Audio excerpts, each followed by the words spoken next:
मैं एक बुक में ट्रांसमिग्रेट हो गया। मेरी आंखें भी लाल नहीं हुई क्योंकि मैं एक पासर बाय कैरेक्टर था जिसका मेल और फीमेल लीड से कोई लेना देना नहीं था। कल एक डॉक्टर आंटी ने मुझसे पूछा, चैन क्या तुम्हारा शादी करने का कोई इरादा है? मैं तुम्हारे लिए एक रिश्ता देखती हूँ। पिछले जन्म में मेरा कोई पार्टनर नहीं था, अब जब मैं बुक में हूँ तो शादी करना भी ठीक है, चलो बढ़िया। मैं सिविल रजिस्ट्री के बाहर खड़ा अपनी ब्लाइंड डेट को देख रहा था और अपना ठूक निकल रहा था। बाप रे, ऐसी खूबसूरत लड़की कहाँ से आई? ये चेहरा, ये पतली कमर, ये लंबी टांगे, क्या ये मुझसे इतनी इंप्रेस है? नहीं, मैं तो बस इसलिए आई क्योंकि सिया आंटी ने कहा कि तुम्हारा कैरेक्टर बहुत अच्छा है। मैं अभी ये एडमिट नहीं कर सकता कि मुझे भी उसकी लुक्स पसंद आ गई हैं। मैं भी तुमसे काफी इंप्रेस हूं और मुझे भी सिया आंटी की बात पर भरोसा है कि तुम मेरे लिए सही हो। जब ऐसी बात है तो टाइम वेस्ट नहीं करते, अंदर चलते हैं और मैरिज सर्टिफिकेट लेते हैं, ठीक है? सर्टिफिकेट लेने के बाद हम सिविल रजिस्ट्री से बाहर आए। मेरी फैमिली में सिर्फ मैं ही हूँ, इसलिए मुझे गून यानियन को अपने घर ले जाकर एल्डर्स से मिलवाने की कोई जरूरत नहीं है। लेकिन गून यानियन के पेरेंट्स हैं और वो उनसे दूर नहीं रहना चाहती। अब जब हमारी शादी हो ही गई है तो डरना कैसा? मैं नेचुरली गून यानियन के साथ उसके घर जाने के लिए मान गया, लेकिन मैं गाड़ी नहीं लाया था। क्या हमें टैक्सी करनी पड़ेगी? मैं गाड़ी लाई हूं। उसने जिस तरफ इशारा किया मैंने वहां देखा और तब मुझे रियलाइज हुआ कि सिविल रजिस्ट्री के बाहर ना जाने कब से इतनी सारी लग्जरी कार्स खड़ी हैं। उनमें से सबसे सस्ती गाड़ी भी 3 मिलियन से शुरू होती होगी। क्या तुम इतनी अमीर हो? सिया आंटी ने तो नहीं बताया था, उन्होंने बस यही कहा था कि तुम्हारा नेचर और टेम्पर बहुत अच्छा है, कैरेक्टर एकदम रिलायबल है, खाने पीने की कोई कमी नहीं है, कोई उधार नहीं है, और उन्हें लगा कि मैं तुम्हारे लिए ठीक हूं, इसलिए उन्होंने तुम्हें इंट्रोड्यूस किया। सिया आंटी कितना राज रखती हैं। क्या सिया आंटी ने तुम्हें बताया नहीं? मुझे क्या बताना था? क्या तुम गू ग्रुप को जानते हो? जानता हूँ। ये मैं कैसे नहीं जानता गू ग्रुप? तो इस बुक की फीमेल लीड गू न्यानियन की फैमिली का बिजनेस है। मुझे यहाँ आए 5 साल हो गए हैं। हालांकि न्यूज में दिखाते हैं कि फीमेल लीड ने गू ग्रुप टेक ओवर कर लिया है और उसकी प्रेसिडेंट बन गई है, लेकिन फीमेल लीड का चेहरा अब तक पब्लिक के सामने नहीं आया। मैं ही गू ग्रुप की हेयर हूँ। मेरे तो होश ही उड़ गए। गू न्यानियन फीमेल लीड, तुम्हारा नाम तो बाई युआन नहीं था। जिसने मेरे साथ मैरिज सर्टिफिकेट लिया वो तो बाई युआन थी। हाँ, मेरा नाम बाई युआन ही है। मेरा हस्बैंड सच में एक नमूना है। मैं इकलौती बेटी हूँ। जब मैं छोटी थी तो हमेशा कोई ना कोई मेरे साथ कुछ बुरा करना चाहता था, मेरी सेफ्टी के लिए। मेरी फैमिली ने टेम्पररी मेरा नाम बाई युआन रख दिया था ताकि बड़े होने पर वापस चेंज कर लूं। तो तुम अब इतनी बड़ी हो गई हो, वापस चेंज क्यों नहीं किया? काम में इतनी बिजी थी, टाइम ही नहीं मिला। कुछ दिनों में चेंज कर लूंगी बुक की। ऑब्सेसिव फीमेल लीड मेरी वाइफ बन गई। फीमेल लीड को तो मेल लीड के साथ होना चाहिए था, वो मेरी वाइफ कैसे बन गई? मेरा हस्बैंड सच में बहुत इंटरेस्टिंग है। तभी तो साया आंटी ने कहा था कि ये मेरे लिए परफेक्ट है। मेरी मॉम तो डर रही थी कि कहीं ये कोई बुरा इंसान ना हो और चुपके से पीछे आई थी, लेकिन अभी उनका मैसेज आया कि ये लड़का मेरे लिए बहुत सही है। मेरा दिमाग खराब हो गया था। मैंने 1 सेकंड में अपने एक्सप्रेशंस चेंज किए और चेहरे पर एकदम सिली स्माइल ले आया। ब्यूटी 9 रुपए मैं दे देता हूँ, हम फ्रेंड्स बन जाते हैं क्या? तुम मुझसे इतनी नफरत करते हो, मैं तुम्हें इग्नोर नहीं करूंगी। आराम से मेरे कान में दर्द हो रहा है। चलो मेरे साथ घर चलो, मॉम तुम्हारा वेट कर रही है। मुझे ऐसे ही रोल्स रॉयस में बिठा दिया गया।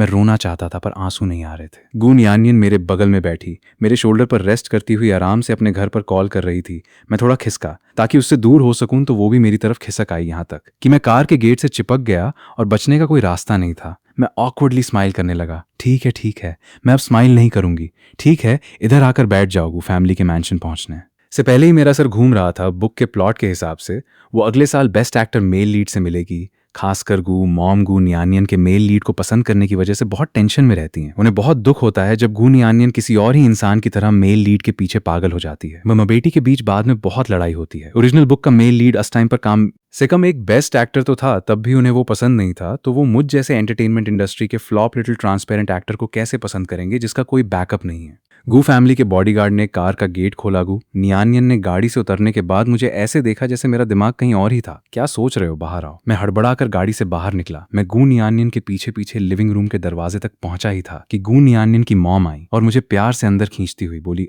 चेन, आखिरकार तुम मेरे दामाद बन ही गए मॉम। इतने दिनों से इस पाल का वेट कर रही थी गू मॉम। मुझे इतना ज्यादा पसंद क्यों कर रही हैं? फिर क्या सोचने लगे? जल्दी से मॉम कहो। मैं होश में आया और बोला मॉम गू। मॉम हंसने लगी। मैं उन्हें रोक नहीं पाया। उन्होंने 2 रेड पैकेट्स मेरे हाथ में थमा दिए। ये मेरी और न्यानियन के डैड की तरफ से तुम्हारे लिए मीटिंग गिफ्ट है। उसके डैड अभी एक बिजनेस ट्रिप पर अब्रॉड गए हुए हैं। तुमने मैरिज सर्टिफिकेट इतनी जल्दी ले लिया, वो कुछ दिनों बाद ही वापस आ पाएंगे। मुझे बड़ा अजीब लग रहा था। ये तो बस मीटिंग गिफ्ट है, और भी बहुत कुछ तैयार करना है। अच्छा हुआ तुमने याद दिला दिया, मैंने सब पहले से रेडी रखा है। मेरा एक ही तो प्यारा दामाद है, उसके लिए किसी चीज की कमी नहीं होगी। गू मॉम मुझे लिविंग रूम में बिठाकर हाल चाल पूछने लगी। वो बहुत खुश लग रही थी। मैंने गू मॉम को देखा और क्यूरियोसिटी से पूछा, मॉम क्या आप मुझे पहले से जानती हैं? बात ऐसी है कि क्या मैं हमेशा से अपने लिए एक अच्छा दामाद नहीं ढूंढ रही थी, लेकिन कोई पसंद नहीं आया। मैं और लीशा बहुत अच्छी दोस्त हैं। उसने तुम्हारे बारे में मुझे बताया था कि तुम बहुत अच्छे बच्चे हो। मैं कुछ टाइम पहले चुपके से तुम्हें देखने गई थी। मैंने तुम्हें कई दिनों तक ऑब्जर्व किया और मुझे तुम उतने ही अच्छे लगे। फिर मैंने तुम्हारी सिया आंटी से रिक्वेस्ट की कि वो तुम्हें मेरा दामाद बनने में मदद करें। अब मेरी जान में जान आई है। मैंने कभी नहीं सोचा था कि गू मॉम और लीसिया आंटी फ्रेंड्स होंगी। लीसिया आंटी सिटी हॉस्पिटल में डॉक्टर हैं। मैंने उन्हें 4 साल पहले जाना था। अगर मैं इस बुक में नहीं आता तो सिया आंटी से कभी नहीं मिलता। सिया आंटी मुझे गू मॉम को रेकमेंड नहीं करती और ये सब नहीं होता। इसका मतलब मैंने प्लॉट चेंज कर दिया है। नहीं रुको, मैं तो एक पासर बाय हूं जिसका प्लॉट से कोई लेना देना ही नहीं है। वाइफ ही है। चैन, तुम अपनी शादी कैसे करना चाहते हो, देश में या बाहर आसमान में या जमीन पर या समुंदर में? मुझे लगा मेरी गरीबी ने मेरी इमेजिनेशन को लिमिट कर दिया है। क्या शादी आसमान में भी हो सकती है? बिल्कुल हो सकती है, बस प्लेन को आसमान में उड़ाते रहेंगे। लेकिन चैन, तुम फिक्र मत करो, हमारी फैमिली के पास एयरलाइन का प्राइवेट जेट है। उस वक्त तुम जैसा चाहोगे वैसा ही होगा। मैं कुछ इमेजिन नहीं कर पा रहा था, इसलिए मैंने ये रिस्पॉन्सिबिलिटी गू नियानियन को दे दी। सच कहूं तो मेरे खुद के भी कुछ प्लान्स थे। क्या पता गू नियानियन अभी मुझसे डिवोर्स ना लेना चाहे, लेकिन मेल लीड से मिलने के बाद वो जरूर मुझसे डिवोर्स ले लेगी। जब हमें डिवोर्स लेना ही है तो मैं इतनी टेंशन क्यों लूंगा? नियानियन पर सब कुछ छोड़ देना बेटर है। इस बहाने मैं उसकी गुड बुक्स में भी रहूंगा वाइफी शादी के लिए। तुम्हें जैसा ठीक लगे वैसा ही करना, मुझे कोई प्रॉब्लम नहीं है। मेरा चैन बहुत फनी है सच में। एक ट्रेजर है रास्ते भर, उसने मुझे वाइफी नहीं कहा और अब वाइफी कह रहा है, यहाँ तक कि ऐसी बातें भी बोल रहा है। इसका मतलब उसको मेरी कोई परवाह नहीं है। लगता है अभी भी डाइवोर्स चाहता है, लेकिन चैन की बातों से लग रहा है कि वो मेरी चॉइसेस की रिस्पेक्ट कर रहा है। तो मैं थोड़ा कॉम्प्रोमाइज करके उसको माफ कर दूंगी। ठीक है, अभी तो फिर मैं ही डिसाइड करूंगी। नहीं, क्या ये सही है? फीमेल लीड बुक से इतनी अलग क्यों है? क्या उसे एक कोल्ड सीओ होना चाहिए था? उसका मेरे साथ मजाक करने का मूड कैसे है? बहुत अच्छा है, सच में बहुत बढ़िया है। जैसा कि मैंने सोचा था, मेरी चॉइस बहुत अच्छी है। देखो चैन और नियानियन कितने प्यार से रह रहे हैं। गू नियानियन ने कुछ नहीं कहा, बस स्माइल करते हुए मेरा हाथ पकड़े रखा। शादी करना सिर्फ मेरे और गू नियानियन के फ्री होने पर डिपेंड नहीं करता दोस्तों, और रिश्तेदारों को भी टाइम निकालना होगा। इसलिए शादी 4 महीने बाद नेशनल डे पर फिक्स की गई। शादी फिक्स होने के बाद गू नियानियन मेरे पिछले घर गई सामान लेने। सामान पैक करने के बाद हम साथ वापस आने वाले थे, लेकिन उसके स्पेशल असिस्टेंट का अचानक कॉल आ गया। कॉल अटेंड करने के बाद गू नियानियन ने ऑकवर्डली मुझसे कहा, चैन सॉरी, मैं तुम्हारे साथ वापस नहीं आ सकती, मुझे एक बार कंपनी जाना होगा। कोई बात नहीं, तुम अपना काम कर लोगू। नियानियन ने मुझे प्यार से हग किया और कार में बैठ गई।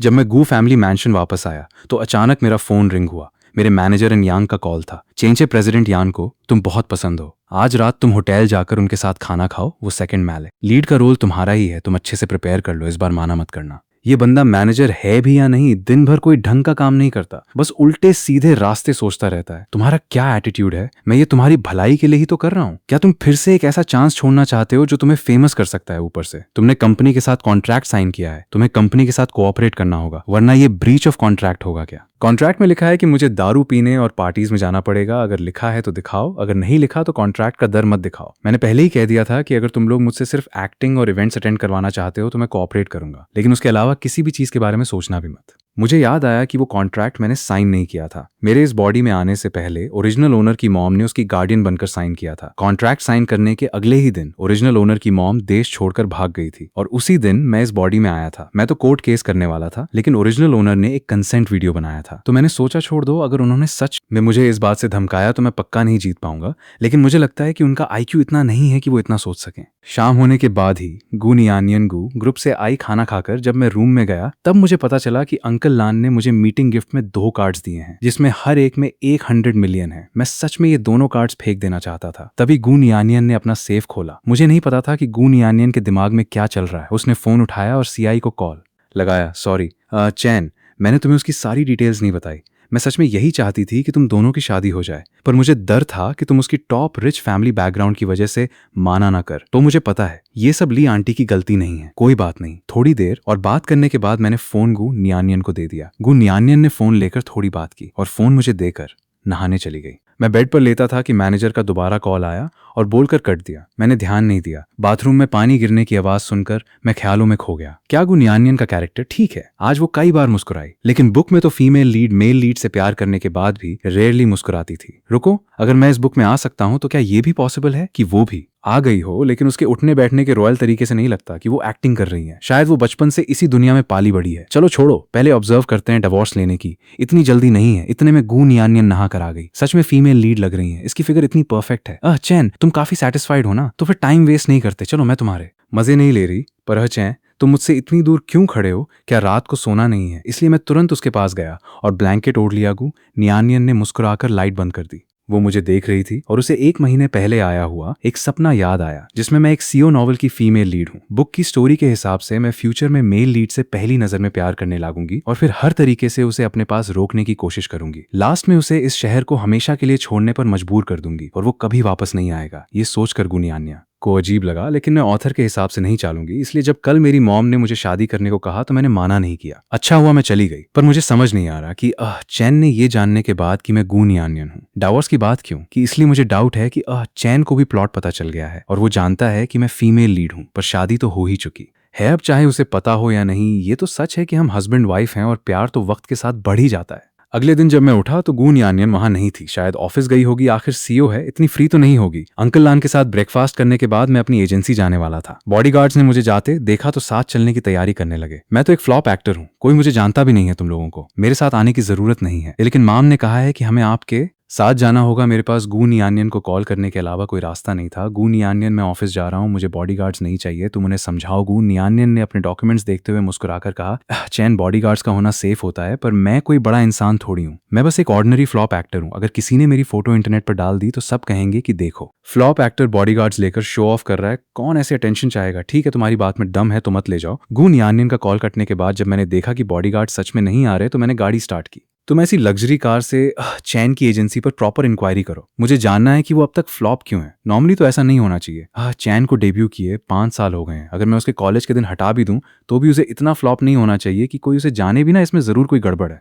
उधर मैं जैसे ही दिंगडंग एंटरटेनमेंट पहुंचा, मुझे अपना बैचमेट कियान येफे मिला। ये बंदा हमेशा मेरे पंगे लेता है, अभी दोबारा शुरू हो जाएगा। अरे देखो कौन आया है, क्या ये वही शैन चैन नहीं है जो 5 साल बाद भी कॉमनर है। मैंने उसे इग्नोर करना बेटर समझा। शैन चैन, तू बस एटीट्यूड दिखा सकता है, इसी लायक है तू कि अब तक फ्लॉप है। कल रात तू होटल नहीं गया तो ब्रदर एन ने मुझे भेज दिया। मैं तुझे बता दूं, प्रेसिडेंट कियान ने मुझे सेकंड मेल लीड का रोल दे दिया है। क्या तू मुझसे जेलस है? लेकिन तू तो बड़ा शरीफ बनता है ब्रदर। एन की बात ही नहीं मानता। मुझे बहुत गुस्सा आ रहा था शेन चैन के पास। ऐसा क्या है, बस थोड़ा हैंडसम ही तो है ना। फिर सारे प्रोड्यूसर्स आकर सिर्फ शेन चैन को ही क्यों देखते हैं, जबकि हम दोनों ने एक ही टाइम पर डेब्यू किया था। मुझे हमेशा शेन चैन की छोड़ी हुई चीजें ही क्यों मिलती हैं। इतना लंबा छोड़ा भाषण देकर तुझे तसल्ली मिल गई ना, तो तू बहुत जल्दी खुश हो जाता है। दमित दमित बहुत गुस्सा आ रहा है। अगर तुझे फेमस नहीं होना तो तू इस इंडस्ट्री में कर क्या रहा है नौटांकी। साले तू बस एक्टिंग करता रह, देखता हूँ कब तक चलेगा। हाँ एक बात और, क्या तुझे नहीं पता कि प्रेसिडेंट डिंग तुझे सबक सिखाने वाले हैं? तुझे क्या लगता है तुझे ऑफिस क्यों बुलाया गया है? इतना बोलकर कियान येफे एक गाना गुनगुनाता हुआ निकल गया। मुझे उसकी बातों से कोई फर्क नहीं पड़ा। मैं सीधा सेकंड फ्लोर पर एन यांग के पास गया। मीटिंग रूम में जाओ, वहां जाके वेट करो। मैंने सर हिलाया और मीटिंग रूम में चला गया। वहां पहले से कुछ नए लोग बैठे थे जो मुझसे ज्यादा पॉपुलर थे। उन्होंने मुझे कंप्लीटली इग्नोर किया। 2 नए लोगों ने पोलाइटली खड़े होकर मुझे हेलो बोला। बहुत देर बाद बॉस डिंग शुयान और मैनेजर एन यांग वहां आए। उनकी एफिशिएंसी कितनी खराब है, इतने स्लो, तभी तो कंपनी की ग्रोथ नहीं हो रही। पता नहीं कब खत्म होगा। मुझे घर जाना है, ये बहुत बोरिंग है। फोन की बैटरी भी खत्म होने वाली है। सुबह 11 बजे जब आखिरी नया बंदा बाहर आया तब मेरी बारी आई। दूसरी तरफ गू ग्रुप के ऑफिस में यूए ने दूर नॉक किया और प्रेसिडेंट गू नियानियन को रिपोर्ट दी। मिस्टर शैन की कंपनी दिंगडांग एंटरटेनमेंट अपने आर्टिस्ट के कॉन्ट्रैक्ट्स कैंसिल करवेक पेनल्टीज से पैसा कमाती है। इनके पास ना तो कोई बैकग्राउंड है ना रिसोर्सेज। इन कपल ने बस मिस्टर शैन की लुक्स को देखकर उस पर प्रेशर डाला कॉम्प्रोमाइज करने के लिए, ताकि प्रोजेक्ट्स मिल सकें। पर मिस्टर शैन नहीं माने तो इन्होंने उसको छोटे छोटे रोल्स दिए। इसकी वजह से उनकी पॉपुलैरिटी बिल्कुल जीरो है, इसलिए उसकी ग्रोथ रुक गई। मेरे चैन को उन लोगों ने 5 साल तक टैंक किया। हमारी लीगल टीम ने मिस्टर शैन का कॉन्ट्रैक्ट देखा है और कहा है कि अगर हम उन्हें सुए करेंगे तो जीत जाएंगे। तो क्या हमें मिस्टर शैन को उस कॉन्ट्रैक्ट से निकालना चाहिए? लीगली कैंसिल करवाना बहुत स्लो है, उन्हें आसानी से छोड़ना नहीं चाहिए। 5 साल तक चेन को परेशान करने की सजा इतनी आसानी से नहीं जानी चाहिए। कोई क्विक मेथड है क्या? एक क्लॉज के हिसाब से अगर दिंगडंग एंटरटेनमेंट बैंकरप्ट हो जाती है और मिस्टर शैन को काम नहीं दे पाती तो उनका कॉन्ट्रैक्ट टर्मिनेट हो जाएगा। और एक बात, उन दोनों ने पिछले दिनों बैंक से 100 मिलियन का लोन लिया प्रॉपर्टी मॉर्गेज पर रखकर, और वो पैसे अपने पर्सनल अकाउंट में ट्रांसफर कर लिए ताकि अपने बेटे का गैम्बलिंग डेट चुका सके। गून यानियन ने स्माइल करके सर हिलाया और बोली, ठीक है, ये न्यूज लीक कर दो ताकि कंपनी तुरंत बैंकरप्ट हो जाए। तुझे पता है प्रेसिडेंट कियान कौन है, उसके पास कितने रिसोर्सेज हैं, और तू कल वहां गया नहीं। क्या मैंने तुझे ज्यादा ही इंपॉर्टेंस दे दी? तू उससे इतनी बातें क्यों कर रहा है इन 5 सालों में? उसने कभी हमारी बात सुनी है? दूसरे लोग तो ऐसी डिटेल्स पाने के लिए मारते हैं, और इसको देखो शेन चैन, तू अपना और हमारा टाइम क्यों वेस्ट कर रहा है? इसलिए तुम लोगों ने मुझे बुलाया है तो और क्या? ऑफ कोर्स मैं तुझे और कंपनी को लेकर ही बात करने आया हूँ। आखिरी बार पूछ रहा हूँ, तू आगे से मेरी बातें मानेगा या नहीं?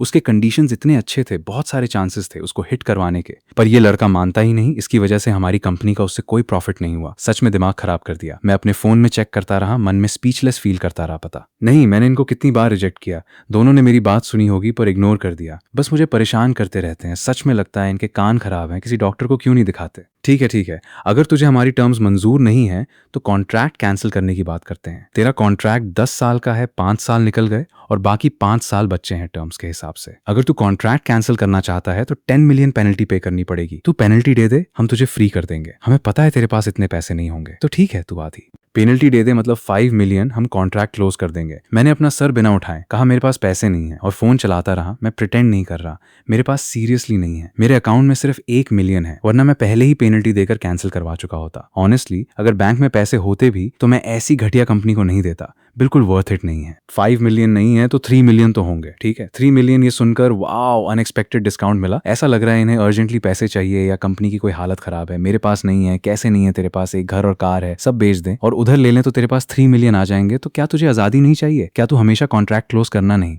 चाहता था? 3 मिलियन सबसे मिनिमम कॉस्ट है, वरना डायरेक्टर्स भी नहीं मानेंगे। तू वाकई 10 साल तक कंपनी में फंसना चाहता है। मेरे पास पहले भी जीरो थे, तूने मुझे 5 साल फैंसा के रखा, बाकी के 5 साल में भी मेरी वैल्यू जीरो ही रहेगी। मुझे क्या एन यांग भी गुस्से से लाल हो चुका था, अपना सर पकड़ लिया। इस इडियट के साथ आर्ग्यू करके दिमाग खराब हो गया। इन 5 सालों में तू बहुत कुछ कर सकता है, तू अभी भी बहुत यंग है। अगर किस्मत अच्छी रही तो तू साल का 3 मिलियन बना लेगा। तुझे यहाँ 5 साल फांसे रहने की क्या जरूरत है? मैं 5 साल बाद भी यंग ही रहूंगा, जल्दी क्या है?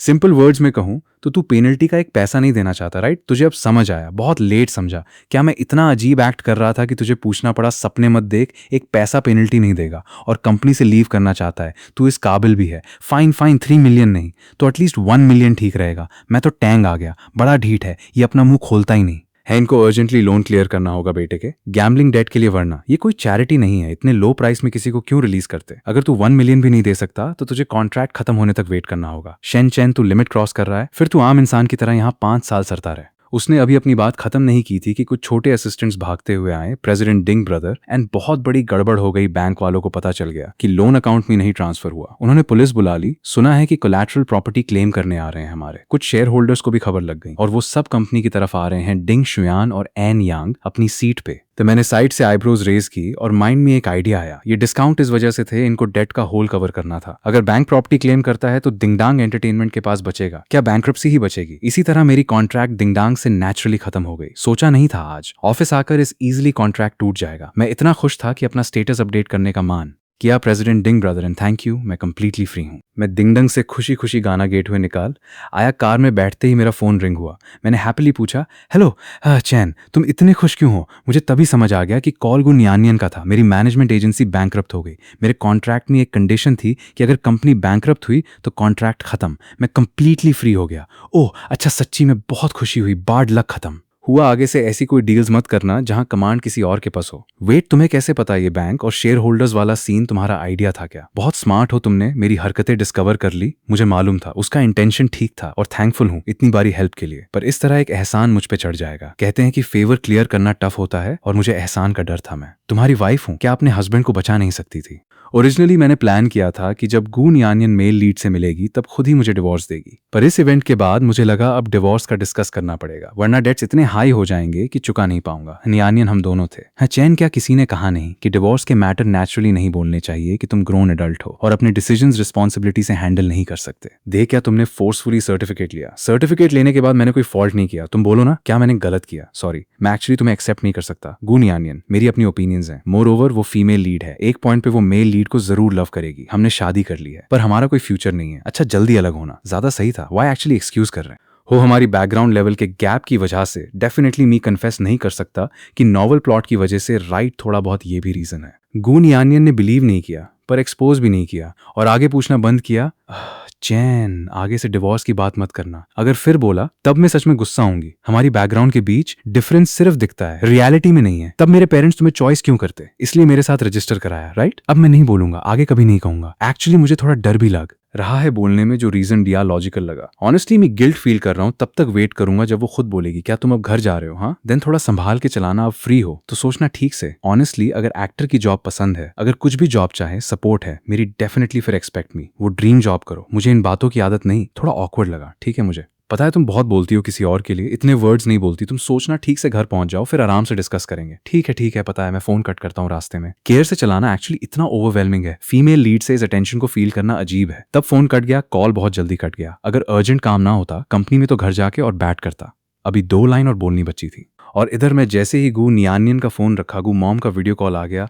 चैन क्या दोपहर में खाना खाने आओगे? हाँ, मैं लगभग आधे घंटे में घर पहुंच जाऊंगा मॉम, आप खाना खा लीजिए, मेरा वेट मत कीजिए। कोई बात नहीं, मुझे अभी भूख नहीं है, तुम्हारे आने के बाद साथ में खाएंगे। जब मैं घर पहुंचा और खाना खा लिया तो अंकल लान ने मुझे एक फाइल बैग दिया, ये मेरी, और तुम्हारे ने मुझे एक डैड की तरफ से नेम चेंज फी है, कल ही तैयार कर लिया था, बस कुछ प्रोसीजर्स बच्चे थे, अब सब कंप्लीट हो गया है, कुछ खास नहीं, बस एक छोटा सा गिफ्ट है। क्या ये सच में एक छोटा सा गिफ्ट है? ये फाइल बैग इतना थिक क्यों लग रहा है? मैंने खोलने की हिम्मत नहीं कि कमरे में वापस आकर मैंने तुरंत फाइल बैग को सेफ में रख दिया। जैसे ही मैं पाल्टा और उस बड़े से क्लोक रूम में गया, मॉम क्या क्लोक रूम के कपड़े आपने मेरे लिए खरीदे हैं अंकल लैन? उस वक्त नीचे लिविंग रूम में फ्लावर्स अरेंज कर रहे थे। नहीं, नियानियन ने खरीदे हैं, मैंने तो बस कपड़े आने पर उन्हें सेट करने में मदद की थी। लेकिन चैन, तुम्हारा क्लोक रूम बहुत छोटा है, मैंने तुम्हारे लिए और भी बहुत कुछ खरीदा है, उन्हें कहाँ रखोगे? ये सुनकर मैंने चैन की सांस ली। नियानियन ने आखिर ये सब कब खरीदा? क्या उसने नहीं कहा था कि वो कंपनी जा रही है? उसके पास ये सब खरीदने का टाइम कैसे आया? चलो छोड़ो, जब वो वापस आएगी तो उससे बात करूंगा रात को। जब नियानियन वापस आई तो उसने मुझे साइड में खींच लिया। एक दिन मुझे नहीं देखा तो इतना मिस करने लगे। मैं उसके चेहरे को देख रहा था, उसकी ब्यूटी में खो गया। क्लोक रूम में उन कपड़ों का क्या चक्कर है? क्या उन चीजों में कोई प्रॉब्लम है? क्या उन्होंने फिर से तुम्हें प्रेशर में डाल दिया? अय्या चैन, तुम गुस्सा मत हो, अगर सच में ठीक नहीं है तो तुम भी मेरे लिए खरीद लो। मैंने उसको कोई जवाब नहीं दिया। डिनर के बाद नियानियन मुझे ऊपर स्टडी रूम में ले गई। काम की बात करने के लिए उसने सीरियस होकर मुझे डरा दिया। मुझे तभी याद आया कि वो नॉर्मल टाइम पर मेरे साथ हंसी मजाक करती है, पर एक बहुत केपेबल सीईओ भी है। जैसे ही मैं घुमा, मैंने देखा कि मैं सामने बैठा था। इधर आओ मेरे पास, आकर बैठो, मुझे जिद करते देख। नियानियन ने ज्यादा फोर्स नहीं किया।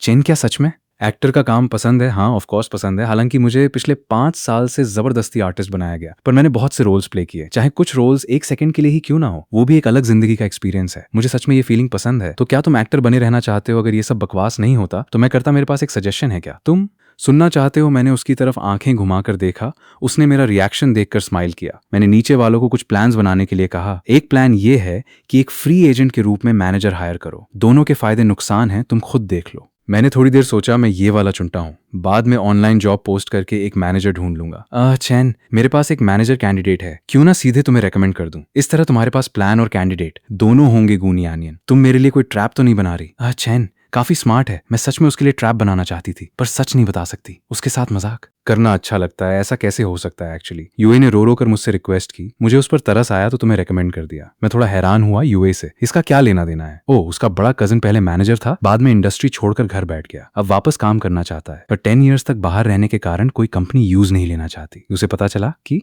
तुम जो भी प्लान चुनोगे तुम्हें मैनेजर की जरूरत होगी, तो उसने रो कर मुझसे रिक्वेस्ट की कि तुम उसके कजिन को हायर कर लो। ये सुनकर मुझे कुछ अजीब लगा। थोड़ी देर बाद मुझे समझ आया, हे नियानियन, तुमने जानबूझकर ऐसा किया ना? तभी मैंने नियानियन को कैजुअली बोलते सुना, तुम इतना क्यों सोचते हो? जब तुम नहीं चाहते तो मैं बाद में यूए को बता दूंगी कि उसके कजिन को बोल दे और ढूंढे, पर उसके लिए अब जॉब ढूंढना थोड़ा मुश्किल होगा।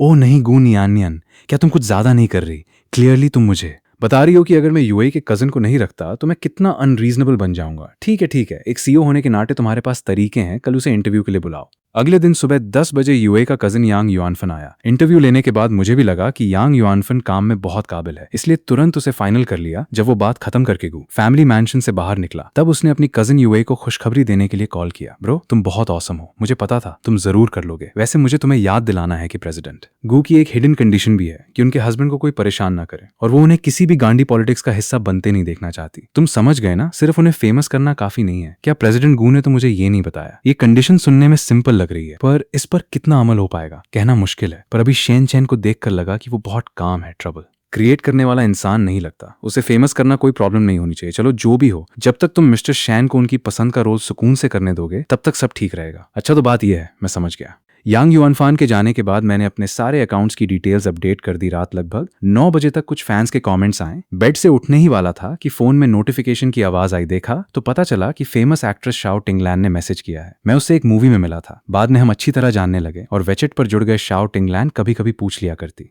थी कि मैं कैसा हूं। मैंने हमेशा की तरह पोलाइटली टाइप करके रिप्लाई किया, कंपनी बैंकरप्ट हो गई है और कॉन्ट्रैक्ट ऑटो कैंसिल हो गया, कोई हेल्प नहीं चाहिए। थैंक यू टीचर शाओ, अगर तुम्हें कोई हेल्प नहीं चाहिए तो मैं तुम्हें डिस्टर्ब नहीं करूंगी। बात करने के बाद मैंने फोन रख दिया और फिर जमीन पर बिस्तर लगाने लगा। नियानियन ने मुझे जमीन पर सोते देख हैस पड़ी। बिस्तर मत लगाओ, मैं किसी और कमरे में चली जाती हूँ ताकि तुम मुझे देखकर गुस्सा ना हो। ये सब क्या बोल रही हो? अगर तुम किसी और कमरे में जाओगी तब भी मुझे अच्छा नहीं लगेगा। तुम गुस्सा मत हो, मुझे डर था कि तुम्हें कोई परेशान ना करे, इसलिए मैंने एक एक्सपीरियंस्ड मैनेजर अरेंज कर दिया। अगर मैं ऐसा नहीं करती तो क्या तुम मानते? मुझे अब कोई गुस्सा नहीं आ रहा। क्या ये फीमेल लीड का चर्म है? क्या वो सच में कुछ भी बोल सकती है? अगर किसी को ना पता हो तो उसे यही लगेगा कि वो मुझसे कितना प्यार करती है, पर मुझे दिल में पता है कि वो मेरी इतनी केयर एक पत्नी होने के नाते कर रही है। चौथे दिन सुबह 9 बजे यांग युआनफान मेरे पास काम के लिए आ गया, हमारी मीटिंग के लिए। गून यानियन ने पहले से ही बटलर को बोलकर एक कमरा साफ करवा दिया था। मैं कल वापस गया और तुम्हारे पिछले सारे रोल्स की क्लिप्स ढूंढ कर देखी। तुम्हारी एक्टिंग में कोई प्रॉब्लम नहीं है, बल्कि मुझे लगता है कि तुम कई कॉलेज ग्रेजुएट से ज्यादा बेहतर हो। मैंने एक्सपेक्ट नहीं किया था कि मेरी एक्टिंग की तारीफ होगी। Thank you. मैंने एक्चुअली कोई प्रॉपर एक्टिंग क्लास नहीं ली, बस सेट पर वेट करते हुए टीचर से टिप्स ली और घर आकर खुद से सीखा। उसने सोचा इसे तो पता ही नहीं कि इसकी एक्टिंग कितनी अच्छी है। मैंने वो क्लिप्स देखी जिनमें तुम एक बैकग्राउंड कैरेक्टर की तरह थे,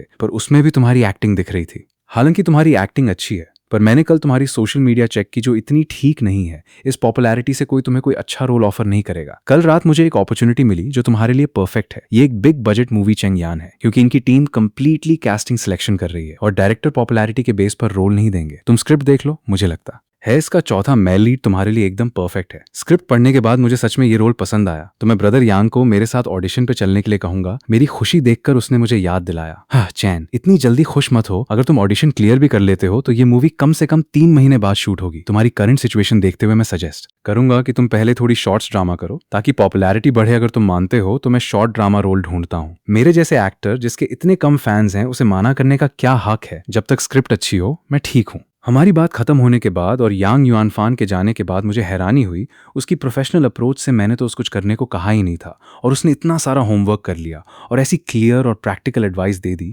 तभी गून यानियन मुझे इसी मैनेजर को सिलेक्ट करने को कह रही थी।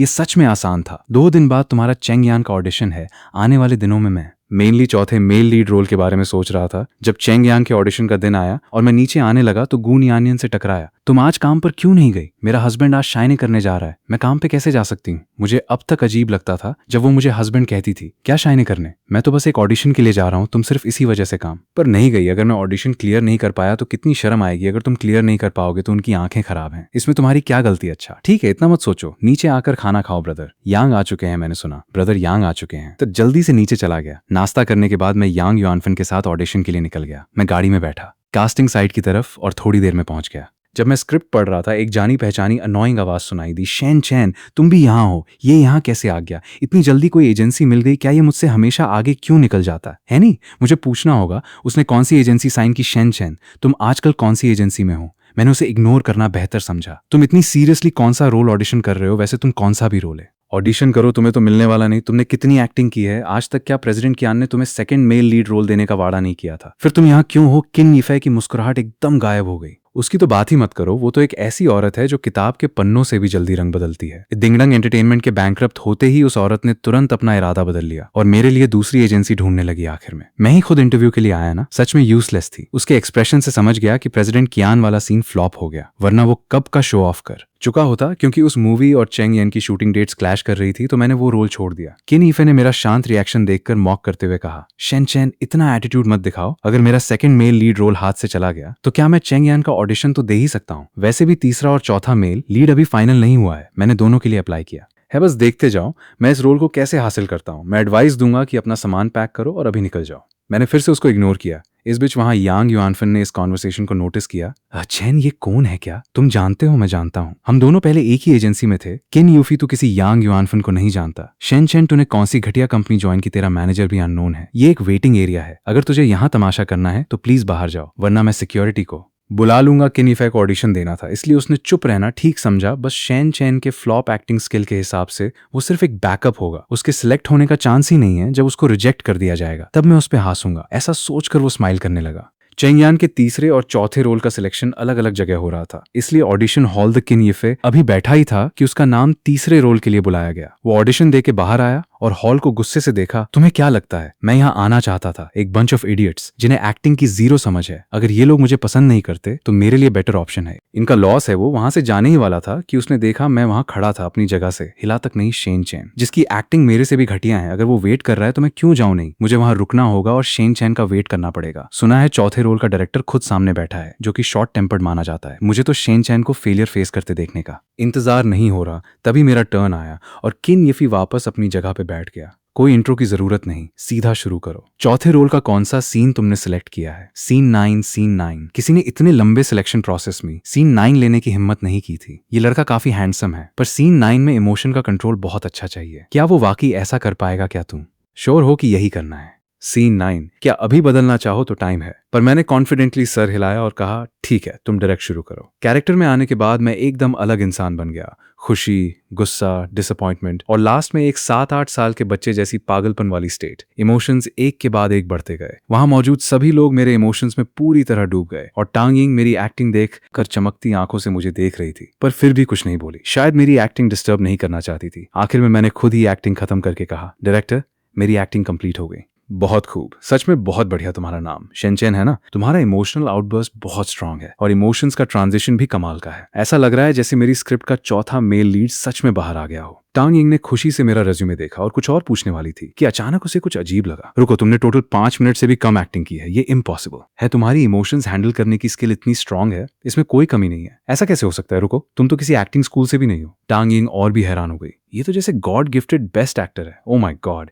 एंटरटेनमेंट इंडस्ट्री में ऐसी छुपी हुई डायमंड भी है। आज सच में मुझे एक खजाना मिल गया। नहीं, मुझे थोड़ा और टेस्ट करना पड़ेगा। पर टांग यिंग एक बड़ी डायरेक्टर, इसलिए वो इतनी जल्दी कंट्रोल नहीं खोटी। सीन 9 हालांकि मुश्किल था, पर उसमें कोई डायलॉग्स नहीं थे, इसलिए ठीक था। हालांकि तुम्हारी एक्टिंग बहुत शानदार थी, पर हमें अभी तुम्हारी डायलॉग डिलीवरी का नहीं पता। क्यों ना मैं एक और सीन दूं और तुम यूज करके दिखाओ। मैं तुरंत समझ गया कि ये सिर्फ मेरी डायलॉग डिलीवरी का टेस्ट नहीं, बल्कि मेरी ऑन द स्पॉट एक्टिंग का भी टेस्ट है। अगर ऐसा है तो आने दो। टांग यिंग ने तीसरा सीन पॉइंट किया। तीसरा सीन चौथे मेल लीड का सबसे ज्यादा डायलॉग्स वाला सीन है। मैंने बहुत से लोगों को देखा है जो डायलॉग्स तक याद नहीं कर पाते। शेनचेन, तुम मुझे निराश मत करना। बस ये सीन, ये तो बहुत ही आसान है। एक्टिंग के दौरान टांग यिंग और बाकी लोग ये देखकर हैरान थे कि मुझे ना सिर्फ डायलॉग्स याद थे, बल्कि मेरी एक्टिंग स्किल भी परफेक्ट थी, जैसे बुक का चौथा मेल लीड वहां जिंदा हो गया हो। मेरे एक्टिंग खत्म करने के बाद टांग यिंग और डायरेक्शन टीम के लोग खुशी से खड़े हो गए और मेरे लिए तालियां बजाने लगे। यहां तक कि मेरी एक्टिंग इतनी अच्छी थी कि उन्होंने मेरे लिए 2 और सीन्स ऐड करने का सोचा। क्लियरली वो मुझसे बहुत सेटिस्फाइड थे। थैंक यू आप सभी डायरेक्टर्स का मुझे ये चांस देने के लिए। उल्टा हमें तुम्हारा थैंक यू कहना चाहिए। तुम्हें नहीं पता हम इस चौथे मेल लीड को कितने टाइम से ढूंढ रहे थे। अब जब फाइनल हो गया है तो ऑब्वियसली कॉन्ट्रैक्ट साइन करना होगा। तुम पहले बाहर जाओ, थोड़ी देर में स्टाफ तुम्हें ऑफिस ले जाएगा कॉन्ट्रैक्ट साइन करने के लिए।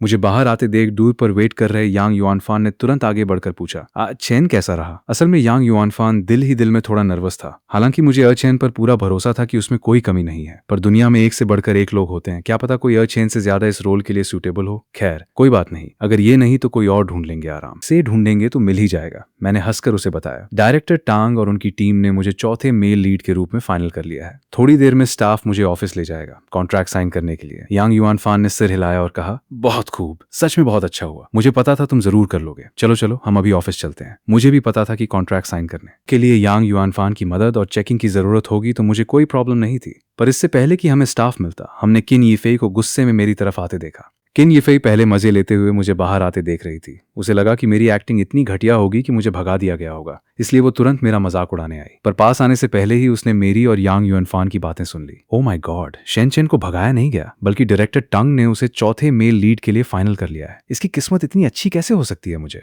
विश्वास नहीं होता। उसने जरूर कोई चाल चली होगी, इसलिए वो गुस्से में भड़कते हुए मेरे सामने आई और जोर से पूछा, तुम्हारी एक्टिंग इतनी घटिया है, तुम तो मेरे आसपास भी नहीं हो। प्लीज तमीज से बात करो। अगर बोलना नहीं आता तो अपना मुंह किसी जरूरतमंद को डोनेट कर दो। तुम्हें क्या लगता है सब तुम्हारी तरह बिना उसूलों के होते हैं? ये कहते हुए मैंने उसे ऊपर से नीचे तक मजाक उड़ाते हुए देखा। किन यीफेई गुस्से में दांत पीसने लगी और तुरंत मेरी तरफ दौड़ी। पर पास में खड़े यांग युआनफान ने जल्दी से मेरे सामने आकर किन यीफेई को रोक लिया। इस हंगेम की वजह से सिक्योरिटी गार्ड भी आ गया। नेचुरली चौथे मेल लीड वाले ऑडिशन हॉल के डायरेक्टर्स को भी इसका पता चल गया। डायरेक्टर टैंग का टेम्पर सच में बहुत खराब था। उसने बाहर आते ही यांग युआनफान को नोटिस नहीं किया और बोली, तुम किस कंपनी के आर्टिस्ट हो जो मेरे ऑडिशन साइट पर हंगामा कर रहे हो? Insider setting? मुझे लगता है तुम अपना दिमाग घर छोड़ आए हो। ऑडिशन देने आने से पहले क्या तुमने मेरे बारे में पूछा नहीं? सब जानते हैं कि मैं कितनी स्ट्रिक्ट और फेयर हूँ। सिक्योरिटी गार्ड कहाँ है? इस इंसान को बाहर निकालो। किन यीफेई डायरेक्टर टांग को हॉल से बाहर आते देख एकदम से डर गई और उसका गुस्सा ठंडा पड़ गया। शेनचेन को ये चौथे मेल लीड का रोल कैसे मिल गया और मुझे नहीं मिला? जब उसकी घाटिया एक्टिंग से उसे ये रोल मिल सकता है तो मुझे भी मिल सकता है। शेनचेन की बकवास एक्टिंग से उसे ये रोल मिल ही नहीं सकता। अगर उसे मिल सकता है तो मैं भी कर सकता हूँ। ऊपर से मैंने भी चौथे रोल के लिए अप्लाई किया था। मेरी बारी आने से पहले ही उसे फाइनल कैसे कर लिया गया? अगर ये इनसाइडर सेटिंग नहीं है तो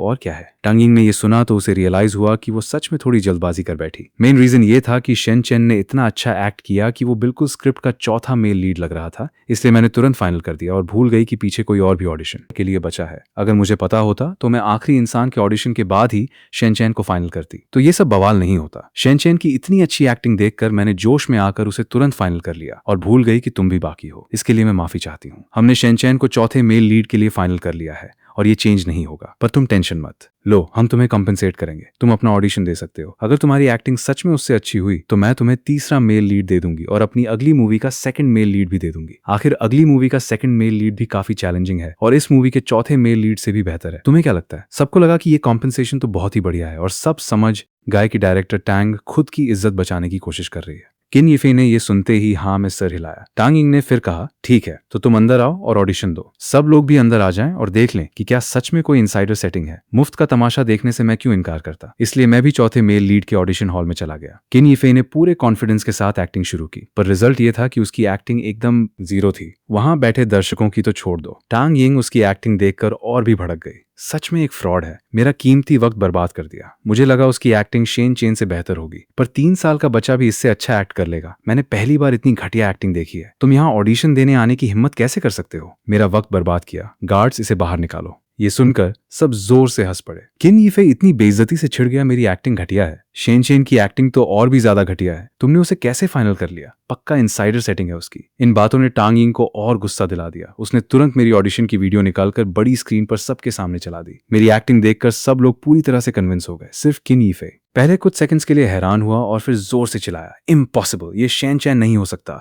ये पक्का एडिटेड और मॉफ्ड वीडियो है। शेन चैन ने तो बहुत ही कम एक्टिंग की है, उसके पास ऐसी एक्टिंग स्किल्स हो ही नहीं सकती। और मैं, क्योंकि मुझे अभी कॉन्ट्रैक्ट साइन करना था, इसलिए वहां से नहीं गया था। तभी डायरेक्टर टांग बोली, युआन फान, तुम यहाँ कैसे? तुमने तो इंडस्ट्री छोड़ दी थी और कहा था कि कभी वापस नहीं आओगे। यो डायरेक्टर टांग, बहुत अरसे बाद मिले। मैं ये तो नहीं कह सकता था ना कि प्रेसिडेंट गू ने इतना ज्यादा पैसा दिया कि मुझे वापस आना पड़ा। मैं अब शेन चैन का मैनेजर हूँ। डायरेक्टर टांग, आपका टॉपिक थोड़ा भटक रहा है। आपको मुझ पर नहीं, शेन चेन पर ध्यान देना चाहिए। हम दोनों तो कभी भी बैठकर दारू पी सकते हैं। अगर शेन चेन नाराज हो गया तो हम दोनों के लिए मुसीबत हो जाएगी। डायरेक्टर टैंग भी कोई बेवकूफ नहीं थी। इस लड़के के पीछे जरूर कोई बड़ी पावर है, तभी तो यांग युआन फन वापस आकर इसकी ढाल बना है। तुम्हारी नजर हमेशा से कमाल की रही है। शेन चेन के पास एक्टिंग भी है और लुक्स भी ऐसी क्वालिटीज की वजह से ही तुम वापस आकर इसके मैनेजर बने हो। डायरेक्टर टांग, आप ब्रदर यांग को जानती हैं। मुझे बस इतना पता था कि गून यानियन ने जिस मैनेजर को मुझे जबरदस्ती एक्सेप्ट करवाया है वो कोई आम इंसान तो नहीं होगा, पर मैंने ये नहीं सोचा था कि ब्रदर यांग इतने बड़े डायरेक्टर के साथ ऐसे बात कर सकता है। टांग यिंग ने तुरंत यांग युआन फान की तरफ देखा, ये सोचकर कि बताना चाहिए या नहीं। यांग युआन फन को भी पता था कि ये बात ज्यादा दिन नहीं छुपेगी, इसलिए उसने सिर हिलाया। हाँ, हम दोनों एक दूसरे को जानते हैं। जब इसने इंडस्ट्री नहीं छोड़ी थी तब ये यहाँ का सबसे टॉप मैनेजर था। इसके अंडर जो सबसे बेकार आर्टिस्ट था वो भी टॉप टियर का था। मैंने भी इसके साथ कई बार काम किया है। यांग युआन फन थोड़ा घबराया हुआ था। ओह शिट, खत्म कहीं, इस वजह से मैं फायर ना हो जाऊं। वो वहां टेंशन में था, पर मुझे अब सब समझ आ गया था। मुझे पता था गुनियानिया ने मेरी भलाई के लिए ही ब्रदर यांग को मुझसे मिलवाया था, और मुझे ये भी समझ आ गया कि मैं पहले से ही गुस्सा नहीं था। पर मैंने ये नहीं सोचा था कि यांग युआन फान एंटरटेनमेंट इंडस्ट्री का सबसे बेस्ट मैनेजर होगा। मैंने यांग युआन फान को घबराया हुआ देखा तो समझ गया कि वो किस बात की फिक्र कर रहा है, इसलिए मैंने खुद ही टॉपिक चेंज कर दिया। डायरेक्टर टांग, क्या अब हम कॉन्ट्रैक्ट के बारे में बात कर सकते हैं? यांग युआन फान ने मुझे टॉपिक चेंज करते देख समझ लिया कि वो इस मुसीबत से बच गया है, और उसने चैन की सांस ली। पर उसने चुपके से गुनियानियन को एक मैसेज भेजकर आज की सारी घटना रिपोर्ट कर दी। ठीक है, चलो इस बार। उसने किसी स्टाफ को हमारे साथ नहीं भेजा, बल्कि वो खुद हमें ऑफिस ले गई, क्योंकि मैं सिर्फ अच्छी एक्टिंग करना चाहता था। इसलिए टांगिंग की तरफ से दिए गए कॉन्ट्रैक्ट के क्लॉजेस को मॉडिफाई करने की जरूरत थी। एक टॉप मैनेजर होने के नाते यांग युआन फान इन कॉन्ट्रैक्ट्स को सबसे अच्छी तरह समझता था, इसलिए उसने कॉन्ट्रैक्ट में जो भी अनरीजनेबल चीजें थी उन्हें चेंज कर दिया। टांगिंग वैसे तो कॉन्ट्रैक्ट बदलने में आलसी थी, पर क्योंकि वो सच में चाहती थी कि मैं चौथे मेल लीड का रोल करूं, इसलिए उसने सीधे कॉन्ट्रैक्ट मॉडिफाई करवा दिया। क्योंकि तुम एक नए एक्टर हो, इसलिए चेंग यन के चौथे मेल लीड के लिए हम तुम्हें सिर्फ 50 लाख दे सकते हैं। मैं थोड़ा हैरान रह गया, 50 लाख? ये एक नए एक्टर के लिए इस रोल की सबसे कम फीस है। अगर तुम्हारे ज्यादा फैंस होते और तुम इस फील्ड के एक्सपर्ट होते तो हम तुम्हें 2 से 3 करोड़ तक भी दे सकते थे, पर अभी हम तुम्हें इससे ज्यादा नहीं दे सकते। सॉरी, हमें सारी चीजों को कंसिडर करना पड़ता है। नहीं, मैं बहुत सेटिस्फाइड हूँ। मैंने सच में नहीं सोचा था कि 50 लाख इतने ज्यादा मिलेंगे। मेरी उम्मीद के हिसाब से तो कुछ हजार मिल जाना ही बहुत बड़ी बात होती। आखिर मैं तो एक घटिया ग्रेड का एक्टर हूँ, तो अब कॉन्ट्रैक्ट में कोई प्रॉब्लम नहीं थी। यांग युआन फान ने भी कंफर्म करने में मेरी मदद की, तब जाके मैंने साइन किया। अपनी खुद की मेहनत से एक रोल हासिल करना और उसकी फीस भी 50 लाख होना, इस बात से मैं बहुत खुश था। जैसे ही हम ऑफिस से बाहर आए, मुझे अचानक याद आया कि मेरा फोन लगातार वाइब्रेट हो रहा था। मैंने जल्दी से फोन उठाया और गून यानियन की आवाज सुनकर मैंने बिना सोचे एक छोटी सी मुस्कुराहट दी। यंग युआन फान ने यह देख लिया और सोचा, किसी का प्यार मिलना कितना अच्छा होता है, सिर्फ प्रेसिडेंट गू के सामने ही शेन चेन इतना फ्री फील करता है। कॉल उठाते ही आवाज आई, चेन, क्या ऑडिशन खत्म हो गया? मैं तुम्हारी ऑडिशन वाली बिल्डिंग के ईस्ट गेट पर हूँ। मैं ये सुनकर थोड़ा हैरान हुआ। तुम मुझे लेने आई हो? हाँ, तुम्हें लंच के लिए घर ले जाने आई हूँ। ठीक है ब्रदर, यांग गुनियानियन मुझे लेने आई है। आप गाड़ी लेकर वापस चले जाएं, मुझे छोड़ने की जरूरत नहीं है। यांग युआनफन ने सर हिलाया और कहा, ठीक है, कल मैं तुम्हें ऑडिशन के लिए लेने आऊंगा। भूलना मत, एक शॉर्ट ड्रामा के मेल लीड का ऑडिशन है। ठीक है, समझ गया। आप आराम से ड्राइव किएगा, मैं चलता हूँ। यांग युआनफन ने मुझे जाते हुए देखा और सोचा, जवानी कितनी अच्छी है। क्या यही जवानी की एनर्जी है? मैं ईस्ट गेट पर पहुंचा तो देखा कि थोड़ी दूर कॉफी शॉप के बाहर कुछ जानी पहचानी गाड़ियां खड़ी हैं। मैं तुरंत वहां गया। गार्ड्स ने मुझे आते देख बिच वाली कार का गेट खोल दिया। मैं जैसे ही अंदर बैठा, गू न्यान्यान ने मेरे हाथ से सामान लिया और मजाक में बोली, इतनी जल्दी किस बात की है? मैं कहीं भागी थोड़ी जा रही हूँ। आज गू न्यान्यान ने कपड़े भी बदले हुए थे, जिसकी वजह से वो और भी खूबसूरत लग रही थी। मैं बिना सोचे उसे देखता ही रह गया। थोड़ी देर बाद होश आने पर मैं खांसा। वो सब छोड़ो, मैंने अभी तक तुमसे हिसाब नहीं मांगा कि वो ब्रदर यंग का क्या चक्कर है। तुमने मेरे साथ ऐसी चाल क्यों चली? अय्या चैन, मेरी गलती है। पर क्या तुमने नहीं कहा था कि ये बात अब पुरानी हो गई? और तुम गुस्सा नहीं हो क्या? मैं आज रात किसी और कमरे में जाकर सोऊं? मैं गुस्सा नहीं हूं, बल्कि वो तो फिर क्या है। खैर, मुझे नहीं पता, आगे से मेरे साथ ऐसी कोई चाल मत चलना, वरना मैं सच में गुस्सा हो जाऊंगा। ठीक है, मैं आगे से कोई चाल नहीं चलूंगी, सब कुछ साफ साफ बता दूंगी। इस बार मुझे माफ कर दो। ठीक है, ऐसी बातें इतने अजीब अंदाज में क्यों कर रही हो? ठीक है, वो मेरी पत्नी है, पर इस तरह से बात करने की जरूरत तो नहीं है, जैसे बच्चों को मनाते हैं। हमें मिले हुए कुछ ही दिन तो हुए हैं, अभी तक फीलिंग भी डेवलप नहीं हुई है। ठीक है, अगर तुम मान गए तो। अच्छा, मैंने तुम्हें बताया कि मेरा ऑडिशन पास हो गया है और मुझे चौथे मेल लीड के लिए फाइनल कर लिया गया है, मेरे टॉपिक चेंज करने को देखकर। वो बोली, तुम्हारा पास होना तो तय ही था, आखिर मेरा पति इतना शानदार जो है। मैंने थोड़ी देर खुद को शांत किया और पूछा, वैसे तुम मुझे यहाँ लेने कैसे आ गई? क्या ऑफिस नहीं जाना? सुबह कंपनी गई थी, दोपहर में जाऊं या नहीं कोई फर्क नहीं पड़ता। हमारे पापा वापस आ गए हैं और घर पर हमारा खाना खाने के लिए इंतजार कर रहे हैं। तो तुमने मुझे पहले क्यों नहीं बताया? मॉम ने पहले मुझे बस ऐसे ही कैजुअली बताया था, पर एग्जैक्ट डेट नहीं दी थी। मुझे बिल्कुल आइडिया नहीं था कि पापा आज वापस आने वाले हैं। ये तो बहुत बुरी बात है। पापा को भी पता था कि तुम ऑडिशन की तैयारी कर रहे हो, इसलिए उन्होंने हमें तुम्हें बताने से मना किया था। बस ऑडिशन ही तो था, इतनी छोटी सी बात के लिए तो तुम्हें मुझे पहले बता देना चाहिए था। ये तुम्हारा करियर और तुम्हारा काम है, ये छोटी सी बात कैसे हो सकती है? सच कहूं तो किसी ने आज तक मेरी इतनी परवाह नहीं कि पिछली जिंदगी में मैं अनाथ था और फिर इस बुक में आ गया। इस बॉडी के पहले मालिक की एक दादी थी, पर जब मैं यहाँ आया तो वो काफी बूढ़ी हो चुकी थी और इस तरह से मेरी केयर नहीं कर सकती थी, और ना ही किसी ने मेरे काम और करियर की इतनी फिक्र की थी। जब मुझे याद आया कि आज सुबह गूनियानिया मुझे काम पर छोड़ने गई थी, तो मैं बस यही सोचने लगा, काश गूनियानिया फीमेल लेड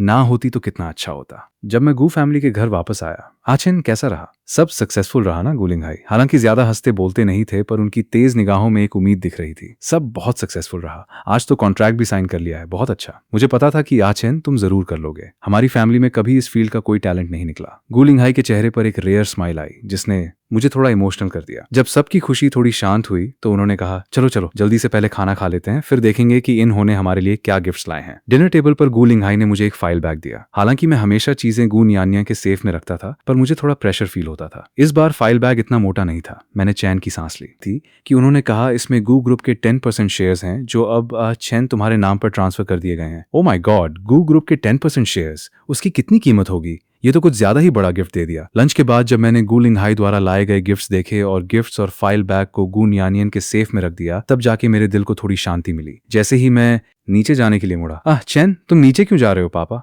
आज ही वापस आए हैं ना, और मॉम भी नीचे हैं। मुझे नीचे जाकर उनसे थोड़ी बात करनी चाहिए। क्या वो बच्चे हैं जो तुम्हें उनसे बात करने की जरूरत है? तुम अपना काम करो। क्या कल एक शॉर्ट ड्रामा का ऑडिशन नहीं है? तुम्हें उसकी तैयारी नहीं करनी? मैंने लगभग तैयारी कर ली है, सोचा नीचे चला जाऊं, वरना मुझे लगता है कि बड़ों को लिविंग रूम में अकेले छोड़ना थोड़ा रूड होगा। सच में जरूरत नहीं है। चैन मैं तुम्हारी फीलिंग समझती हूँ। असल में पापा अभी स्टडी रूम में गए हैं और मुझसे कंपनी के बारे में बात करना चाहते हैं, और मॉम अपने दोस्तों के साथ आफ्टरनून टी पीने चली गई हैं। वो अभी लिविंग रूम में है ही नहीं। तो तुमने पहले क्यों नहीं बताया? और तब तक रुकी रही जब तक मैंने इंसिस्ट नहीं किया आपने। चैन को इतना क्यूट देखकर क्या एक छोटा सा मजाक भी नहीं कर सकती? नहीं, क्या तुम आगे से मेरा मजाक उड़ाना बंद कर सकती हो? ये तो बिल्कुल इम्पॉसिबल है। उसके इस बेशरम जवाब ने मुझे चुप करा दिया। पापा स्टडी रूम में तुम्हारा इंतजार कर रहे हैं और तुम यहाँ खड़ी मुझसे बेकार की बातें कर रही हो? क्या एक बड़े बुजुर्ग को वेट करवाना? ठीक है, जाओ यहाँ से। मैं वहां खड़ा उसे सच में स्टडी रूम में जाते हुए तो देखता रहा। तब जाके मैं सोफा पर बैठा और कल होने वाले शॉर्ट ड्रामा के ऑडिशन की स्क्रिप्ट पढ़ने लगा। पढ़ते पढ़ते अचानक मेरा फोन बजा। पहले यांग युआन फैन का कॉल था। मैंने तुरंत उठाया। चैन तुम ट्रेंडिंग पर हो, पर ये एक नेगेटिव ट्रेंड है। तुम टेंशन मत लो, मैं इसे हैंडल कर लूंगा, और अभी के लिए पब्लिक में कोई स्टेटमेंट मत देना। बस मैं अब इसे ठीक करने जा रहा हूँ। मैं सच में ट्रेंडिंग पर हूँ।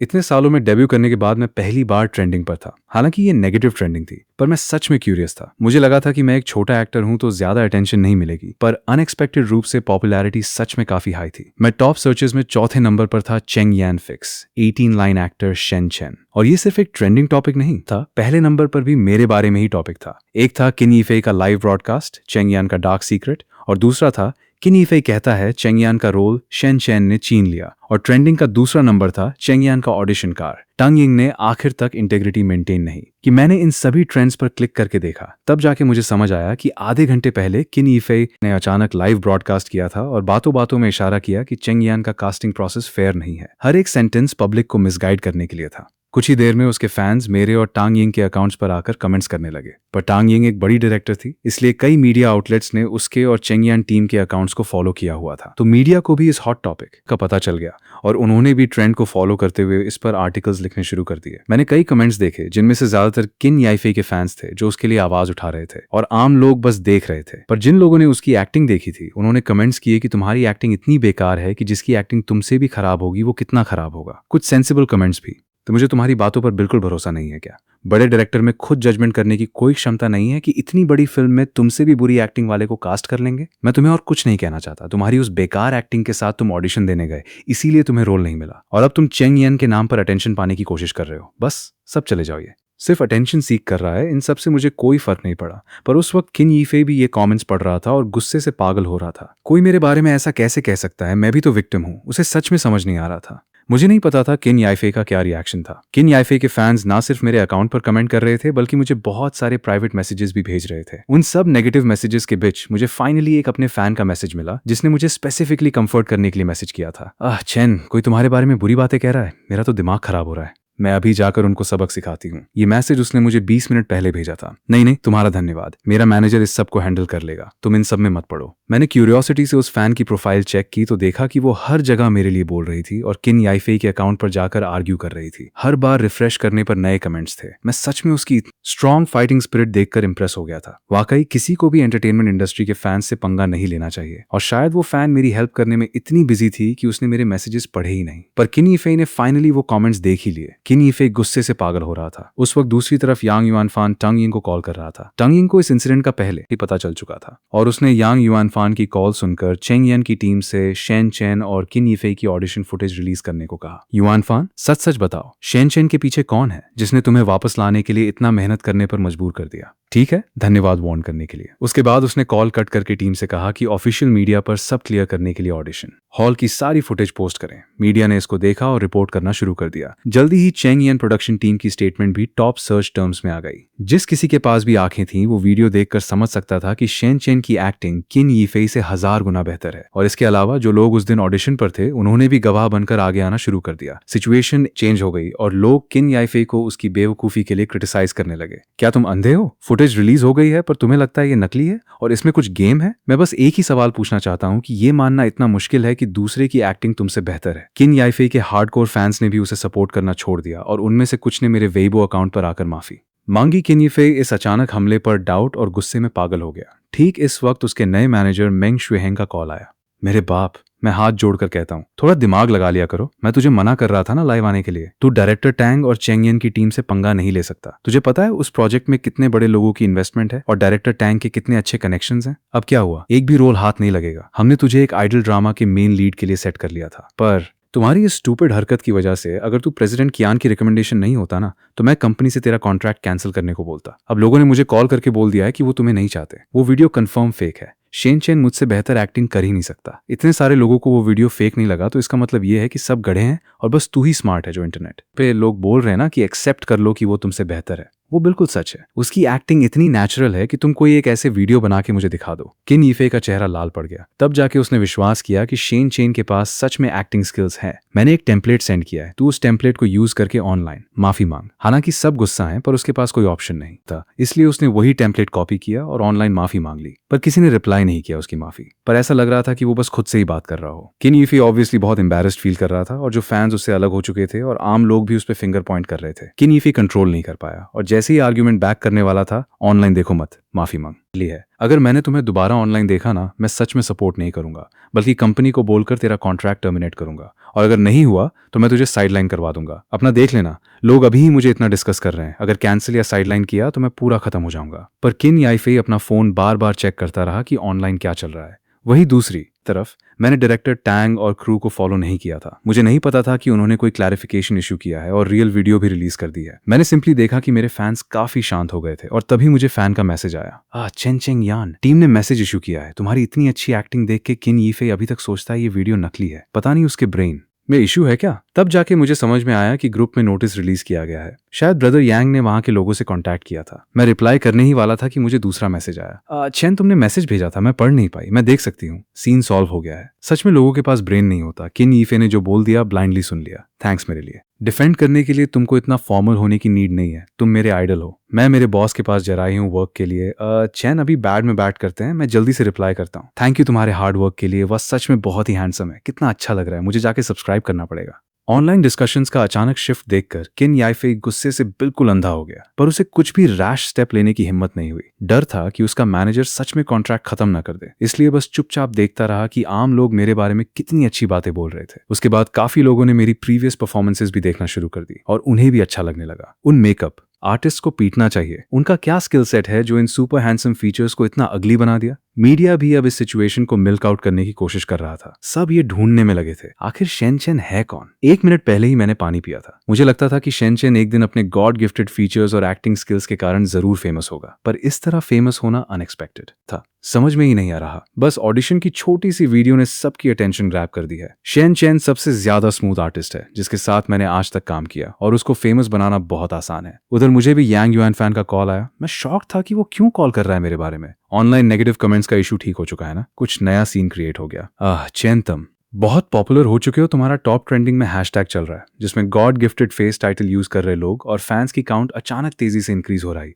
अब अराउंड 300,000 तक पहुंच गई है। मैं इतना जल्दी कैसे, ये सडन पॉपुलैरिटी क्या करा मैंने। तुम जाके नेट चेक कर लो और करंटली कुछ वर्ड्स और लाइंस कमेंट मत करना, और मैं वेट करो ठीक होने का। मैं अपना सर हिलाता। हाँ ठीक है, पता है कि इस टाइप का रिएक्शन और सिचुएशंस में कमेंट नहीं करना बेस्ट होता है। यांग युआन फान ने कॉल रखी और मैंने नेट चेक करा तो वीवो पूरी तरह मेरे ऊपर भरा पड़ा है। सब मेरी शेप को और लुक्स को एंजॉय कर रहे थे और फॉलोअर रेट भी रैपिडली इंक्रीज हो रही थी। उसने 3 लाख का जिक्र किया, but the actual count is already 4 lakh. Now मैं बहुत कंफ्यूज्ड हूँ क्या। मेरा फेस सच में सब पसंद कर रहे हैं। जब मैं इस कैरेक्टर में आया तब मैं सेम देखता था, एंड नॉर्मल द मेरे लुक्स। इतना एग्जैजरेशन तो नहीं, बट ओवरऑल लोगों को तारीफ करते देख दिल में अच्छा फील हुआ, खासकर उनको रीड करना जब उन्होंने मुझे ओनली फॉर लुक एडमायर नहीं करा बल्कि कॉम्प्लीमेंट किया कि मेरी स्किल्स में ठहराओ। अच्छा एंज मैं मोटिवेटेड था बिना बात के। मुझे और ज्यादा वर्क हार्ड, मुझे और मेहनत करनी होगी। अपने फैंस को डिसअपॉइंट नहीं करना है। तो मैं गुनगुनाते हुए स्क्रिप्ट्स देखने लगा। रात होने तक मेरे फॉलोअर्स 1 मिलियन के करीब पहुंच गए थे। मेल लीड बनने के बाद मैंने तुरंत अपनी फ्रेंड्स को बाय कहा और रात का खाना खुद प्रिपेयर करने लगा। गुनियन नियान और उसके फादर को जब ये पता चला तो वो काफी काम थे। पहले शेनचेन को डिस्टर्ब मत करो गुनियन। नियान ने इंटरनेट पर चेक किया और देखा कि ज्यादातर कमेंट्स मेरी तारीफ कर रहे थे। उसके लिप्स पर एक स्माइल आई। मुझे पता था चैन ये कर दिखाएगा। चैन सच में बहुत हार्ड वर्किंग है, उसने बहुत मेहनत की है, ये सब वो डिजर्व करता है। फिर उसने एक नया अकाउंट रजिस्टर किया और मुझे फॉलो कर लिया। रात होने पर गुनियन नियान ऊपर आई और मुझे खाने के लिए बुलाने लगी। उसका एक्सप्रेशन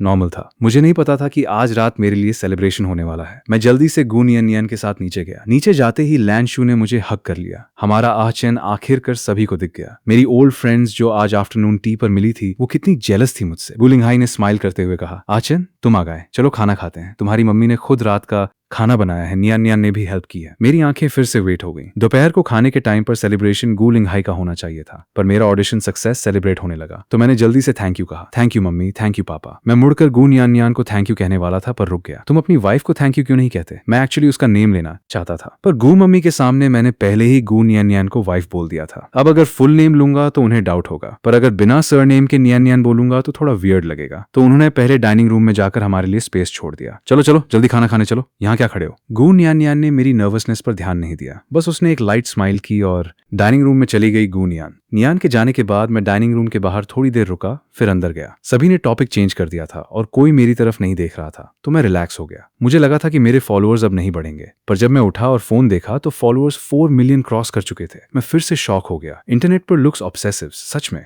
बहुत हैं। मैं भी लुक्स देखता हूं, पर किसी के सिर्फ अच्छा दिखने से फॉलो नहीं करता। ऑब्वियसली गु नियान नियान को छोड़कर कौन रोक सकता है, जब गु नियान नियान ना सिर्फ ब्यूटीफुल है, वर्क डायनामिक है, बल्कि मेरी वाइफ भी है और डेली मेरे सामने घूमती है। उससे इग्नोर करना इम्पॉसिबल है। पर ये अच्छी बात थी क्योंकि अब फॉलोअर्स स्टेबल हो रहे थे और मेरे हॉट सर्चेस भी नीचे जा रहे थे। मुझे अंदर से थोड़ा रिलीफ फील हुआ। मुझे लगा कि फेमस होने के बाद ऑप्शन ज्यादा होंगे, पर मैंने कभी नहीं सोचा था कि मैं इस वियर्ड तरीके से फेमस हो जाऊंगा। लाइफ सच में बहुत अनप्रिडिक्टेबल है। नीचे जाते ही मैंने देखा कि गु नियान नियान ब्रेकफास्ट कर रही थी और गु फादर फादर ब्रेकफास्ट खत्म करके न्यूज़पेपर पढ़ते हुए कॉफी पी रहे थे। गून यान यान ने मुझे बैठते हुए देखा और एक पील्ड एग मेरी तरफ पुश कर दिया। मैं रिफ्यूज करना चाहता था पर देखा कि गून यान यान ने पहले ही मेरे लिए कर दिया है, तो मैंने खा लिया। खाना खाने के बाद फादर और डॉटर दोनों कंपनी काम पर चले गए। जाने से पहले गून यान यान ने मुझे हक किया। आज रात एक कॉकटेल पार्टी है जहां मेरा जाना जरूरी है, तो मैं रात को तुम्हारे साथ खाना नहीं खा पाऊंगी। ये सुनने में थोड़ा रोमांटिक लग रहा था। मुझे समझ नहीं आया कि क्या रिप्लाई करूं। कोई बात नहीं, तुम काम करो। शॉर्ट ड्रामा ऑडिशन 10 बजे था, तो मुझे कोई जल्दी नहीं थी। मैंने लैंशू को बताया और यांग युआन फैन के साथ रूम में चला गया। कल जो हुआ उससे मैं भी थोड़ा शॉक था। इतने सालों में पहली बार देखा है कि कोई सिर्फ अपने लुक्स की वजह से एक दिन में 4 मिलियन फॉलोअर्स गेन कर ले। ये सब तुम्हारे अपीयरेंस की वजह से है। जब तक तुम्हारा फेस अच्छा है, तुम्हारा किंगडम सेफ है।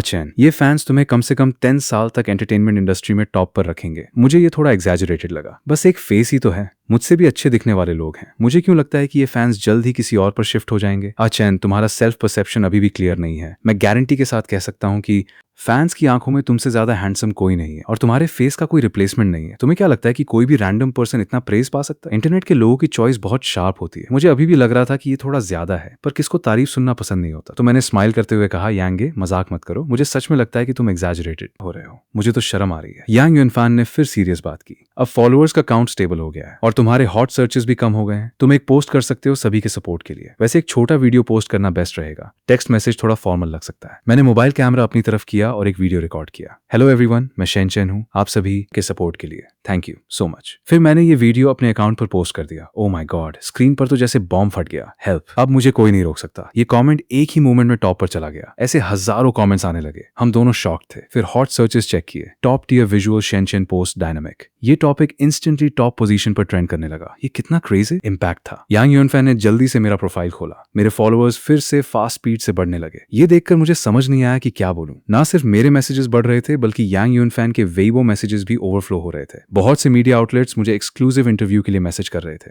चैन, क्या तुम इंटरव्यू एक्सेप्ट करोगे? बहुत से मीडिया हाउस मुझे एक्सक्लूसिव इंटरव्यू के लिए कह रहे हैं। ये सब इतना फास्ट हो रहा है कि मुझे अनकंफर्टेबल लग रहा है। मैं स्टेप बाय स्टेप आगे बढ़ना चाहता हूँ। यांगे, क्या हम इंटरव्यू रिफ्यूज कर सकते हैं? बिल्कुल कर सकते हैं, ये तुम्हारा करियर है। तुम जैसा चाहो वैसा कर सकते हो। डोंट फॉरगेट, मैं तुम्हारे लिए काम करता हूँ। तो यांगे, तुम उन्हें रिजेक्ट कर दो। मैं अभी बस आज के शॉर्ट ड्रामा ऑडिशन पर फोकस करना चाहता हूँ। मैं अपनी एक्टिंग से आगे बढ़ना चाहता हूँ, ना कि इन चीजों से जो मुझे अनस्टेबल फील करवाती हैं। ये भी अच्छा है, तुम अभी अभी फेमस हुए हो। इस टाइम इंटरव्यू देने से लोगों को लगेगा कि तुम ट्रेंड का फायदा उठाने की जल्दी में हो। इससे ऑडियंस में नेगेटिव इंप्रेशन पड़ सकता है। तुम एक्टर बनना चाहते हो तो बेस्ट यही है कि अपने काम से स्टैंड लो, ना कि इन सब से। मैंने नोट किया। मैं भी यही सोच रहा था। कुछ भी हो, पहले काम होना चाहिए, वरना ये सब हवा में महल जैसा लगेगा जो कभी भी गिर सकता है। तो यांग युआन फैन ने सारे इंटरव्यूज डिक्लाइन कर दिए रिफ्यूज करने के बाद। वैसे भी तुम्हारे फैंस तुम्हारे लुक्स के फैंस हैं। अगर तुम इंटरव्यू नहीं भी देते तब भी तुम्हारा हाइप और पॉपुलैरिटी रहेगी और तुम्हारी एक्टिंग भी अच्छी है। प्लस फैंस हमेशा सर्च करते रहते हैं। जल्द ही तुम्हें अच्छे स्क्रिप्ट्स मिलने लगेंगे। फिर हमें खुद रोल्स ढूंढने की जरूरत नहीं पड़ेगी। हमें बस आए हुए स्क्रिप्ट्स में से चूज करना होगा। ये सुनकर मुझे सबसे ज्यादा खुशी हुई। नॉट बीइंग फेमस के मुकाबले अब मेरे पास ऑप्शन ज्यादा थे। और एक और बात है, तुम्हारे इतने सारे फैंस हैं, तो अब ट्रैवल करते वक्त सिर्फ मैं अकेला मैनेजर नहीं रह सकता। मैं मैनेजर हूँ, मेरा काम बढ़ गया है। मैं हर टाइम तुम्हारे साथ नहीं रह सकता, तो हमें और लोगों को हायर करना पड़ेगा। एटलीस्ट एक ड्राइवर और एक असिस्टेंट, बस इतनी ही बात है ना। कोई बात नहीं, तुम डिसाइड कर लो, मुझे कोई प्रॉब्लम नहीं है। उसने अगले ही सेकंड पूछा, क्या मैं अपने रिलेटिव को हायर कर सकता हूँ? प्राइमरी रीजन ये है कि गू बॉस ने मना किया है कि किसी बाहर वाले को पता नहीं चलना चाहिए कि तुम उनके हस्बैंड हो, वरना तुम्हें बाहर नरक के पॉपियाफ बॉडीगार्ड्स के साथ घूमना पड़ेगा। पर किसी और को हायर करने पर मुझे ट्रस्ट नहीं होगा, क्योंकि असिस्टेंट और ड्राइवर तुम्हारे साथ घर तक आएंगे। श्योर, अगर तुम्हारे रिलेटिव रेडी हैं और ट्रस्टवर्दी हैं तो उन्हें हायर कर लो। बाकी बॉडीगार्ड्स की बात है, अगर फ्यूचर में जरूरत पड़ी तो तुम घर से 2 बॉडीगार्ड्स ले जा सकते हो। आखिरकार घर में इतने बॉडीगार्ड्स हैं, वो बाहर से हायर किए गए बॉडीगार्ड से ज्यादा रिलायबल होंगे। यांगे ने सही कहा। वैसे भी अगर बॉडीगार्ड्स की जरूरत पड़ी तो इसका मतलब है कि मेरी सेफ्टी को थ्रेट है। मैं अपनी लाइफ को लेकर बहुत केयरफुल हूँ। इस बारे में कोई रिस्क नहीं लूंगा। ठीक है, जब जरूरत होगी तो मैं गून यान यान से बात करूंगा और 2 बॉडीगार्ड्स ले जाऊंगा। मैं गून यान यान से सब क्लियर रखना चाहता था, पर प्रॉब्लम ये थी कि सभी लोग हम दोनों को एक ही मानते थे। मैं इससे पूरी तरह सेपरेट नहीं कर सकता था। मैं क्या करूं? यांग युआन फैन ने वॉच देखी। शॉर्ट ड्रामा ऑडिशन का टाइम होने वाला था। चैन, चलो ऑडिशन के लिए निकालते हैं। Short drama audition, big budget, long dramas जितना कॉम्प्लेक्स नहीं होता। ऑडिशन सिंपल होता है। तुम माइंड रिलैक्स रखो, तुम्हारा सिलेक्शन पक्का हो जाएगा। मुझे लगा था कि ऑडिशन वेन्यू पर थोड़ा बहुत ऑडिशन तो देना ही पड़ेगा, पर जैसे ही मैं वहां पहुंचा, डायरेक्टर खुद आगे आया और वेलकम किया। तुम ही हो। ना तुम इतने फेमस हो गए हो तो यहाँ ऑडिशन देने क्यों आए? हम तुम्हें अफोर्ड नहीं कर सकते। हम maximum 30K per day they सकते हैं, पर तुम्हारी सिचुएशन स्पेशल है। तो मैंने कंपनी से बात की है कि क्या हम 50K पर डे दे सकते हैं। शेनचन, तुमने सुना ना, हमारी कंपनी 50K पर डे देने को रेडी है। बस पता नहीं तुम रेडी हो या नहीं। अगर तुम रेडी हो तो मेल लीड तुम्हारा ही है। मुझे ट्रस्ट नहीं हो रहा था कि इतना जल्दी फाइनल हो गया। मैंने पोलाइटली पूछा, डायरेक्टर क्या मुझे ऑडिशन देने की जरूरत नहीं है? ऑडिशन की क्या जरूरत है? तुम इतने हैंडसम हो और तुमने चेंग यान के मेल लीड 4 के लिए सक्सेसफुली ऑडिशन दिया है। क्लियरली तुम्हारी एक्टिंग में कोई डाउट नहीं है। अगर तुम्हारी एक्टिंग अच्छी ना भी होती तब भी तुम्हारे फैंस तुम्हारे फेस के लिए देख लेते। ये सुनकर मुझे डाउट होने लगा कि क्या ये डायरेक्टर काम सही करता है। मैंने चेक किया था, हालांकि शूटिंग टाइम शॉर्ट है पर कंटेंट क्वालिटी लॉन्ग ड्रामास के बराबर होती है। इतने कम टाइम में अगर कोई अच्छी क्वालिटी बना सकता है तो डायरेक्टर सच में टैलेंटेड है। जब यांगे ने चेक कर लिया था तो मुझे कोई डाउट नहीं था। मुझे आपका शॉर्ट ड्रामा स्क्रिप्ट बहुत पसंद आया। मेल लीड का रोल अच्छा है, 50K पर डे फाइन है। एक्चुअली मेरा अपना सेल्फिश मोटिव भी था। अगर मैं पहले ऑडिशन देने आता तो मुझे 2K से 3K पर डे ही मिलता। फेमस होने का यही फायदा है, मनी फास्ट मिलता है। ये तो बहुत अच्छा हुआ। ये शॉर्ट ड्रामा एक पॉपुलर नॉवल पर बेस्ड है। अगले वीक यानी 3 दिन बाद शूटिंग शुरू होगी और 5 दिन में शूटिंग खत्म हो जाएगी। 1 महीने बाद ऑनलाइन रिलीज होगा। अगर तुम्हें इससे कोई प्रॉब्लम नहीं है तो हम कॉन्ट्रैक्ट साइन कर सकते हैं। मुझे कोई प्रॉब्लम नहीं है। फिर हमने कॉन्ट्रैक्ट देखा। ऐसा ही होता है जब आप फेमस हो जाते हो। भलाई ले डायरेक्टर यांग युआन फैन को नहीं जानता था, पर जब उसने सुना कि कॉन्ट्रैक्ट में कुछ चेंजेस करने हैं तो वो मान गया, क्योंकि कंपनी ने ले डायरेक्टर से पहले ही कह दिया था जब तक डेली अमाउंट 50K से एक्सीड नहीं करता शेनचेन की बाकी सभी डिमांड्स पूरी कर दो। कंपनी का कैलकुलेशन क्लियर था शेनचेन के सडनली बर्स्ट होने के बाद। इस शॉर्ट ड्रामा के पास इतने फैंस हैं और वो सब फेस फैंस हैं। शॉर्ट ड्रामा बहुत जल्दी रिलीज होता है तो ये क्रेज का पूरा फायदा उठाएगा। भलाई ड्रामा सुपरहिट ना हो पर प्रॉफिट पक्का होगा। मॉडिफिकेशन के बाद मैंने कॉन्ट्रैक्ट साइन किया और यांग युआन फैन के साथ निकला। ऑनलाइन मेरे फॉलोअर्स अभी भी फास्ट स्पीड से बढ़ रहे थे। ABHI 7 मिलियन क्रॉस हो गए थे। मैं खुद शॉक में था। यांग युआन फैन भी देखकर स्पीचलेस हो गया। फिर सारे अपॉर्चुनिटीज आने लगे। इंटरव्यूज, एंडोर्समेंट्स, वैरायटी शोज, सभी ने यांग युआन फैन को फ्लड कर दिया। इंटरव्यूज के लिए यांग गे ने सभी को रिफ्यूज कर दिया। बाकी एंडोर्समेंट्स और वैरायटी शोज के लिए मैंने यांग गे को नजर रखने को कहा, क्योंकि मुझे यांग युआन फैन को सैलरी जीनी थी और जब ड्राइवर और असिस्टेंट हायर होंगे तो उनकी सैलरी और डेली एक्सपेंसेस भी एक बड़ा कॉस्ट होगा। प्लस मुझे खुद भी पैसे खर्च करने थे। पर 3 दिन बाद मुझे शॉर्ट ड्रामा की शूटिंग पर जाना था। अभी मेरे पास इन सब के लिए टाइम नहीं था। तो मैंने यांग युआन फैन से कहा कि शॉर्ट ड्रामा खत्म होने के बाद देखेंगे। एक्सपेक्टेडली बहुत से स्क्रिप्ट्स यांग युआन फैन के पास आ रहे थे। क्योंकि मैं 3 दिन बाद शॉर्ट ड्रामा शूट कर रहा हूं तो यांग युआन फैन ने अर्जेंट स्क्रिप्ट्स को डिक्लाइन कर दिया और बाकी को बाद में देखने के लिए रख लिया। फिर यांग युआन फैन ने मुझे घर छोड़ा और चला गया। जब तक मैंने शॉर्ट ड्रामा का कॉन्ट्रैक्ट साइन किया, लैंशू की खुशी का कोई ठिकाना नहीं था। दोपहर को खाने के बाद मैं ऊपर चला गया अपने काम के लिए। दोपहर 4 बजे मुझे यांग युआन फैन का कॉल आया। चेन, तुम्हारे फॉलोअर्स 10 मिलियन क्रॉस हो गए हैं। तुम फिर से हॉट सर्च पर हो, क्या तुम्हें पता है? मैं थोड़ा सरप्राइज हुआ। मैंने चेक किया, पर ये क्लियरली फील हो रहा था कि हॉट सर्च पर होने के बावजूद फॉलोअर्स की ग्रोथ स्लो हो गई थी। प्रॉबेबली सैचुरेशन पॉइंट आ गया था। फेस फैंस ही मिल सकते थे। अगर और फैंस चाहिए तो आगे एक्टिंग, टैलेंट या बाकी क्वालिटीज दिखानी पड़ेगी। ग्रोथ स्लो होने पर मुझे एक्चुअली सुकून मिला, क्योंकि मैं स्टेप बाय स्टेप आगे बढ़ना पसंद करता हूँ। एक मोमेंट का फेम मेरे लिए इनफ था। रात के खाने पर लांशू और गू लिंगहाई ने फिर से मेरे लिए सेलिब्रेशन किया। गू न्यान पार्टी में गई हुई थी तो वो वहां नहीं थी। रात 8 बजे तक मेरे वेबो फॉलोअर्स लगभग रुक गए थे। मैंने देखा तो 11 मिलियन से ज्यादा हो चुके थे। ट्रूली फेस ऑब्सेसिव्स क्रेजी होते हैं, पर अच्छा हुआ अब नहीं बढ़ रहे थे। रात 9 बजे मैंने गू न्यान को आते देखा। गू न्यान ने डोर ओपन किया। उससे अल्कोहल की स्मेल आ रही थी। मैंने इंस्टिंक्टिवली पूछा, क्या तुमने ड्रिंक किया है? पर पूछने के बाद मुझे रिग्रेट हुआ। ये कितना स्टूपिड क्वेश्चन है। वो कॉकटेल पार्टी में गई थी तो ऑब्वियसली ड्रिंक किया होगा। गू न्यान ने नॉट किया। हाँ, थोड़ा सा ड्रिंक किया। तुम्हें इस स्मेल से प्रॉब्लम हो रही है। माय रिस्पॉन्स का वेट किए बिना गू न्यान ने अपने रिस्ट से लेडी वॉच निकाली और साइड में रख दी। फिर बोली, अगर तुम्हें पसंद नहीं है तो मैं आगे से ड्रिंक नहीं करूंगी। मैंने कब ऐसा कहा? तुम्हें मेरे वजह से रुकने की जरूरत नहीं है। मुझे बस स्मेल आई थी। मैं अपनी जुबान से इरिटेटेड था। बिजनेस मीटिंग्स में लोग ड्रिंक करते ही हैं। ऐसा बोलना कितना फूलिश लगता है। सही में मुझे लगा तुम मेरी केयर कर रहे हो, पर तुमने तो बस एक यूजलेस बात कही। तुम थोड़ी अनकंफर्टेबल लग रही हो। तुम्हारा ध्यान कहाँ है? तुमने थोड़ी ही ड्रिंक की है, ज्यादा नहीं की। मैं क्यों केयर करूंगा? तो अगली बार मैं ज्यादा ड्रिंक करूंगी ताकि मेरा चैन मेरी केयर करे। तुम पहले शावर ले लो, तुम दिन भर थक गई हो। गू न्यान ने मेरा नर्वस फेस देखा और स्माइल करते हुए शावर लेने चली गई। जब वो बाहर आई तो मैं सोने ही वाला था, पर गू न्यान आई और मेरा आर्म होल्ड कर लिया। मैं डर गया। चैन, हिलना मत। वो मुझे देखते हुए बोली। मैं वुडन लोग की तरह स्टिफ हो गया। अच्छा हुआ गू न्यान ने लाइट्स ऑफ कर दी थे, पर मैं ऐसे सो नहीं सकता था।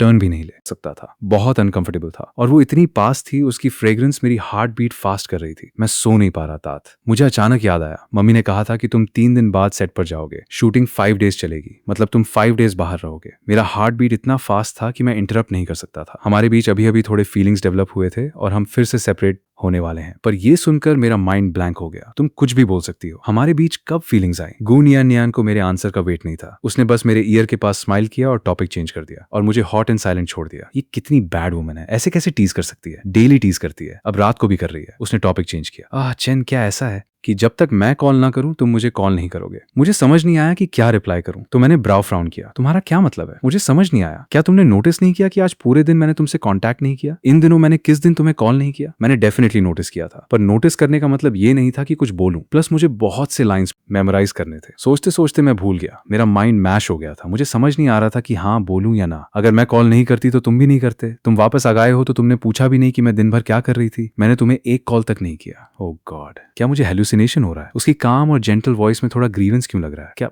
वो वही बॉस लेडी है जिसे मैं जानता हूँ? मैं ऐसा सोचते हुए थोड़ा वरिड हो गया। तुम काम पर गई थी तो ऑब्वियसली तुम बिजी थी, और पापा ने भी घर आकर कहा था कि आज तुम्हारे पास बहुत काम तात। तुम काम में बिजी थी तो पूछने को क्या था? मुझे फर्क नहीं पड़ता, तुम मेरी केयर नहीं करते, मैं आर्ग्यू नहीं कर सकता तात। फिर गू नियान नियान ने मेरे ईयर के पास विस्पर किया, हस्बैंड आगे से केयर करना सीखो, मुझे कॉल करना, मैं अभी भी तुम्हें मैसेजेस भेजती रहूंगी, ये अच्छा है। शूटिंग खत्म होने के बाद मैं डेली तुम्हारे लिए तुम्हारी फेवरेट स्वीट्स लाऊंगी। मेरे दिल में मिक्स्ड फीलिंग्स थी। पहले मैं हमेशा सोचता तात कि जब प्लॉट आएगा तो डिवोर्स ले लूंगा, पर इन दिनों वो मेरी हर जगह हेल्प कर रही थी। यांग युआन फैन को लाई, गू फैमिली के पेरेंट्स ने भी पूरा सपोर्ट दिया। सेपरेशन की लाइन पहले ही ब्लर हो चुकी थी। 3 दिन बाद हम शॉर्ट ड्रामा सेट पर गए। 5 डेज का शेड्यूल बहुत टाइट था। हर दिन कितना भी लेट वर्क फिनिश हो, मैं टाइम पर गू नियान नियान को मैसेज करके अपना शेड्यूल रिपोर्ट करता था। कभी कभी सेट के ही BTS फोटोज भेजता। क्रू मेंबर्स सीक्रेटली मेरा मजाक उड़ाते थे। मैं वर्बली डिनाई करता, पर अंदर से एक वार्म फीलिंग आती थी। शॉर्ट ड्रामा रिलीज होते ही सुपर हिट हो गया। मेरी 11 मिलियन फॉलोअर्स बेस और नेचुरल एक्टिंग ने पूरे इंटरनेट पर पॉजिटिव रिव्यूज की बारिश कर दी। चेंगयान क्रू ने भी ऑफिशियल रिलीज डेट अनाउंस कर दी। ऑफिशियल वीबो ने मेरा फुल ऑडिशन क्लिप रिलीज किया। हाइप एक नए लेवल पर पहुंच गया। यांग युआन फैन ने मेरे लिए स्क्रिप्ट्स फिल्टर किए, सारे गिमिक वैरायटी शोज डिक्लाइन कर दिए और सिर्फ हाई क्वालिटी फिल्म प्रोजेक्ट्स रखे।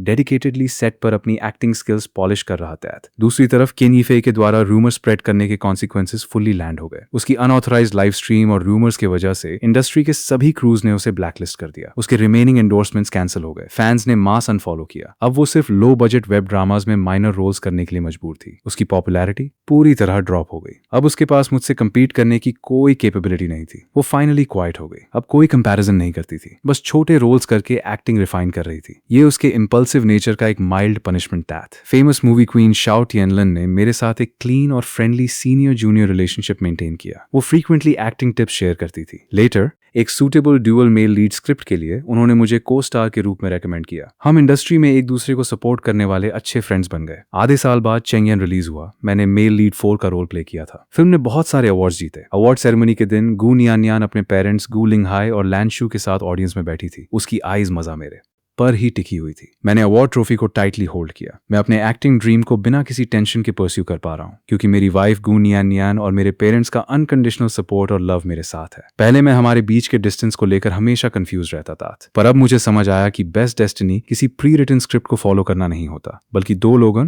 का एक दूसरे की तरफ आगे बढ़ना होता है। अवार्ड सेरेमनी खत्म होने के बाद जब हम गू फैमिली होम वापस आए, जो शेयर्स पहले तुम्हें दिए थे वो बस एक टोकन थे। ये वाली फिल्म सब्सिडियरी कंपनी है जिसे मैंने और नियान नियान ने मिलकर मैनेज किया है। अब इसका पूरा कंट्रोल तुम्हारे पास है। तुम्हें जो स्क्रिप्ट बनानी हो या नए टैलेंट को सपोर्ट करना हो, ये तुम्हारा डिसीजन होगा। ये कोई चैरिटी नहीं है, ये हम सबका कंबाइंड बिजनेस है। मुझे तुम्हारे विजन पर ट्रस्ट है। रात को रूम में सिर्फ हम दोनों थे। मैं खुद उसके पास बैठा और उसका हैंड होल्ड किया। पहले मुझे लगा था कि तू पोस्ट बुक की मेल लीड के पीछे पागल हीरोइन हो, तो मैं हमेशा तुमसे डिस्टेंस मेंटेन करना चाहता था, यहाँ तक कि डिवोर्स की बात करता था। तुम्हें हर्ट किया मैंने। मुझे पहले से ही बुक के प्लॉट के बारे में पता था, पर मैं कभी स्क्रिप्ट के हिसाब से नहीं जीना चाहती थी। तुमसे मिलने के बाद मुझे कभी सो कॉल्ड मेल लीड नहीं चाहिए था, बस तुम चाहिए थे। आगे से मैं कभी इस सो कॉल्ड प्लॉट के बारे में नहीं सोचूंगा। अच्छी एक्टिंग करूंगा, तुम्हारे साथ रहूंगा, हर बात तुमसे शेयर करूंगा, डेली लाइफ शेयर करूंगा। 1 साल बाद मैंने अपना खुद का फिल्म स्टूडियो एस्टैब्लिश किया। यांग युआन फैन ने सारे मैनेजमेंट अफेयर्स को हैंडल किया। स्टूडियो ने बहुत सारे टैलेंटेड पर रिसोर्सलेस न्यूकमर्स को सपोर्ट किया। मैंने और गू नियान नियान ने हमारी long awaited grand ocean wedding hold की। मैरिज के बाद हम एक दूसरे की केयर करते थे। मैं कितना भी बिजी रहूं, उसके लिए टाइम निकलता था। वो भी कंपनी के काम से फ्री होकर मेरे साथ स्क्रिप्ट्स डिस्कस करती थी। लैन शू फ्रीक्वेंटली हमें बाहर घूमने के लिए ले जाती थी। गोलिंग हाई भी मुझसे फिल्म इंडस्ट्री के प्लान्स के बारे में बात करता था। पूरी फैमिली बहुत हैप्पी और पीसफुल थी। ऑनलाइन अब कोई नेगेटिव रूमर्स नहीं थे। मेरे प्रोजेक्ट्स एक के बाद एक हिट हो रहे थे। किन यीफेई ने अब अपनी एक्टिंग पर फोकस करना शुरू कर दिया था। जब भी वो मुझसे मिलती थी तो पोलाइटली ग्रीट करती थी। उसने अपना पुराना जेलसी छोड़ दिया था। सभी लोग अपनी लाइफ में हैप्पीली सेटल हो गए थे। फ्री टाइम में मैं और गून यान यान टेरेस पर बैठकर सनसेट देखते थे। वो मेरे शोल्डर पर हेड रेस्ट करती थी। मैं उसका हैंड टाइट होल्ड करता था। मेरे हार्ट में एक डीप सेंस ऑफ पीस था। मैं जो एक यूजलेस साइड कैरेक्टर था। मैंने सेपरेशन का एंडिंग फेस नहीं किया, बल्कि उस हीरोइन के साथ जो मेल लीड के पीछे पागल होने वाली थी, एक नए स्टोरी लाइन को क्रिएट किया। हमने एक दूसरे को ट्रेजर किया, सपोर्ट किया और एक हैप्पी फुलफिल्ड लाइफ अचीव की। आगे का रास्ता बहुत बड़ा है। मेरे पास मेरा पैशनेट करियर है, लविंग फैमिली है और मेरे साइड में हमेशा वो है। यही मेरी लाइफ का बेस्ट एंडिंग है।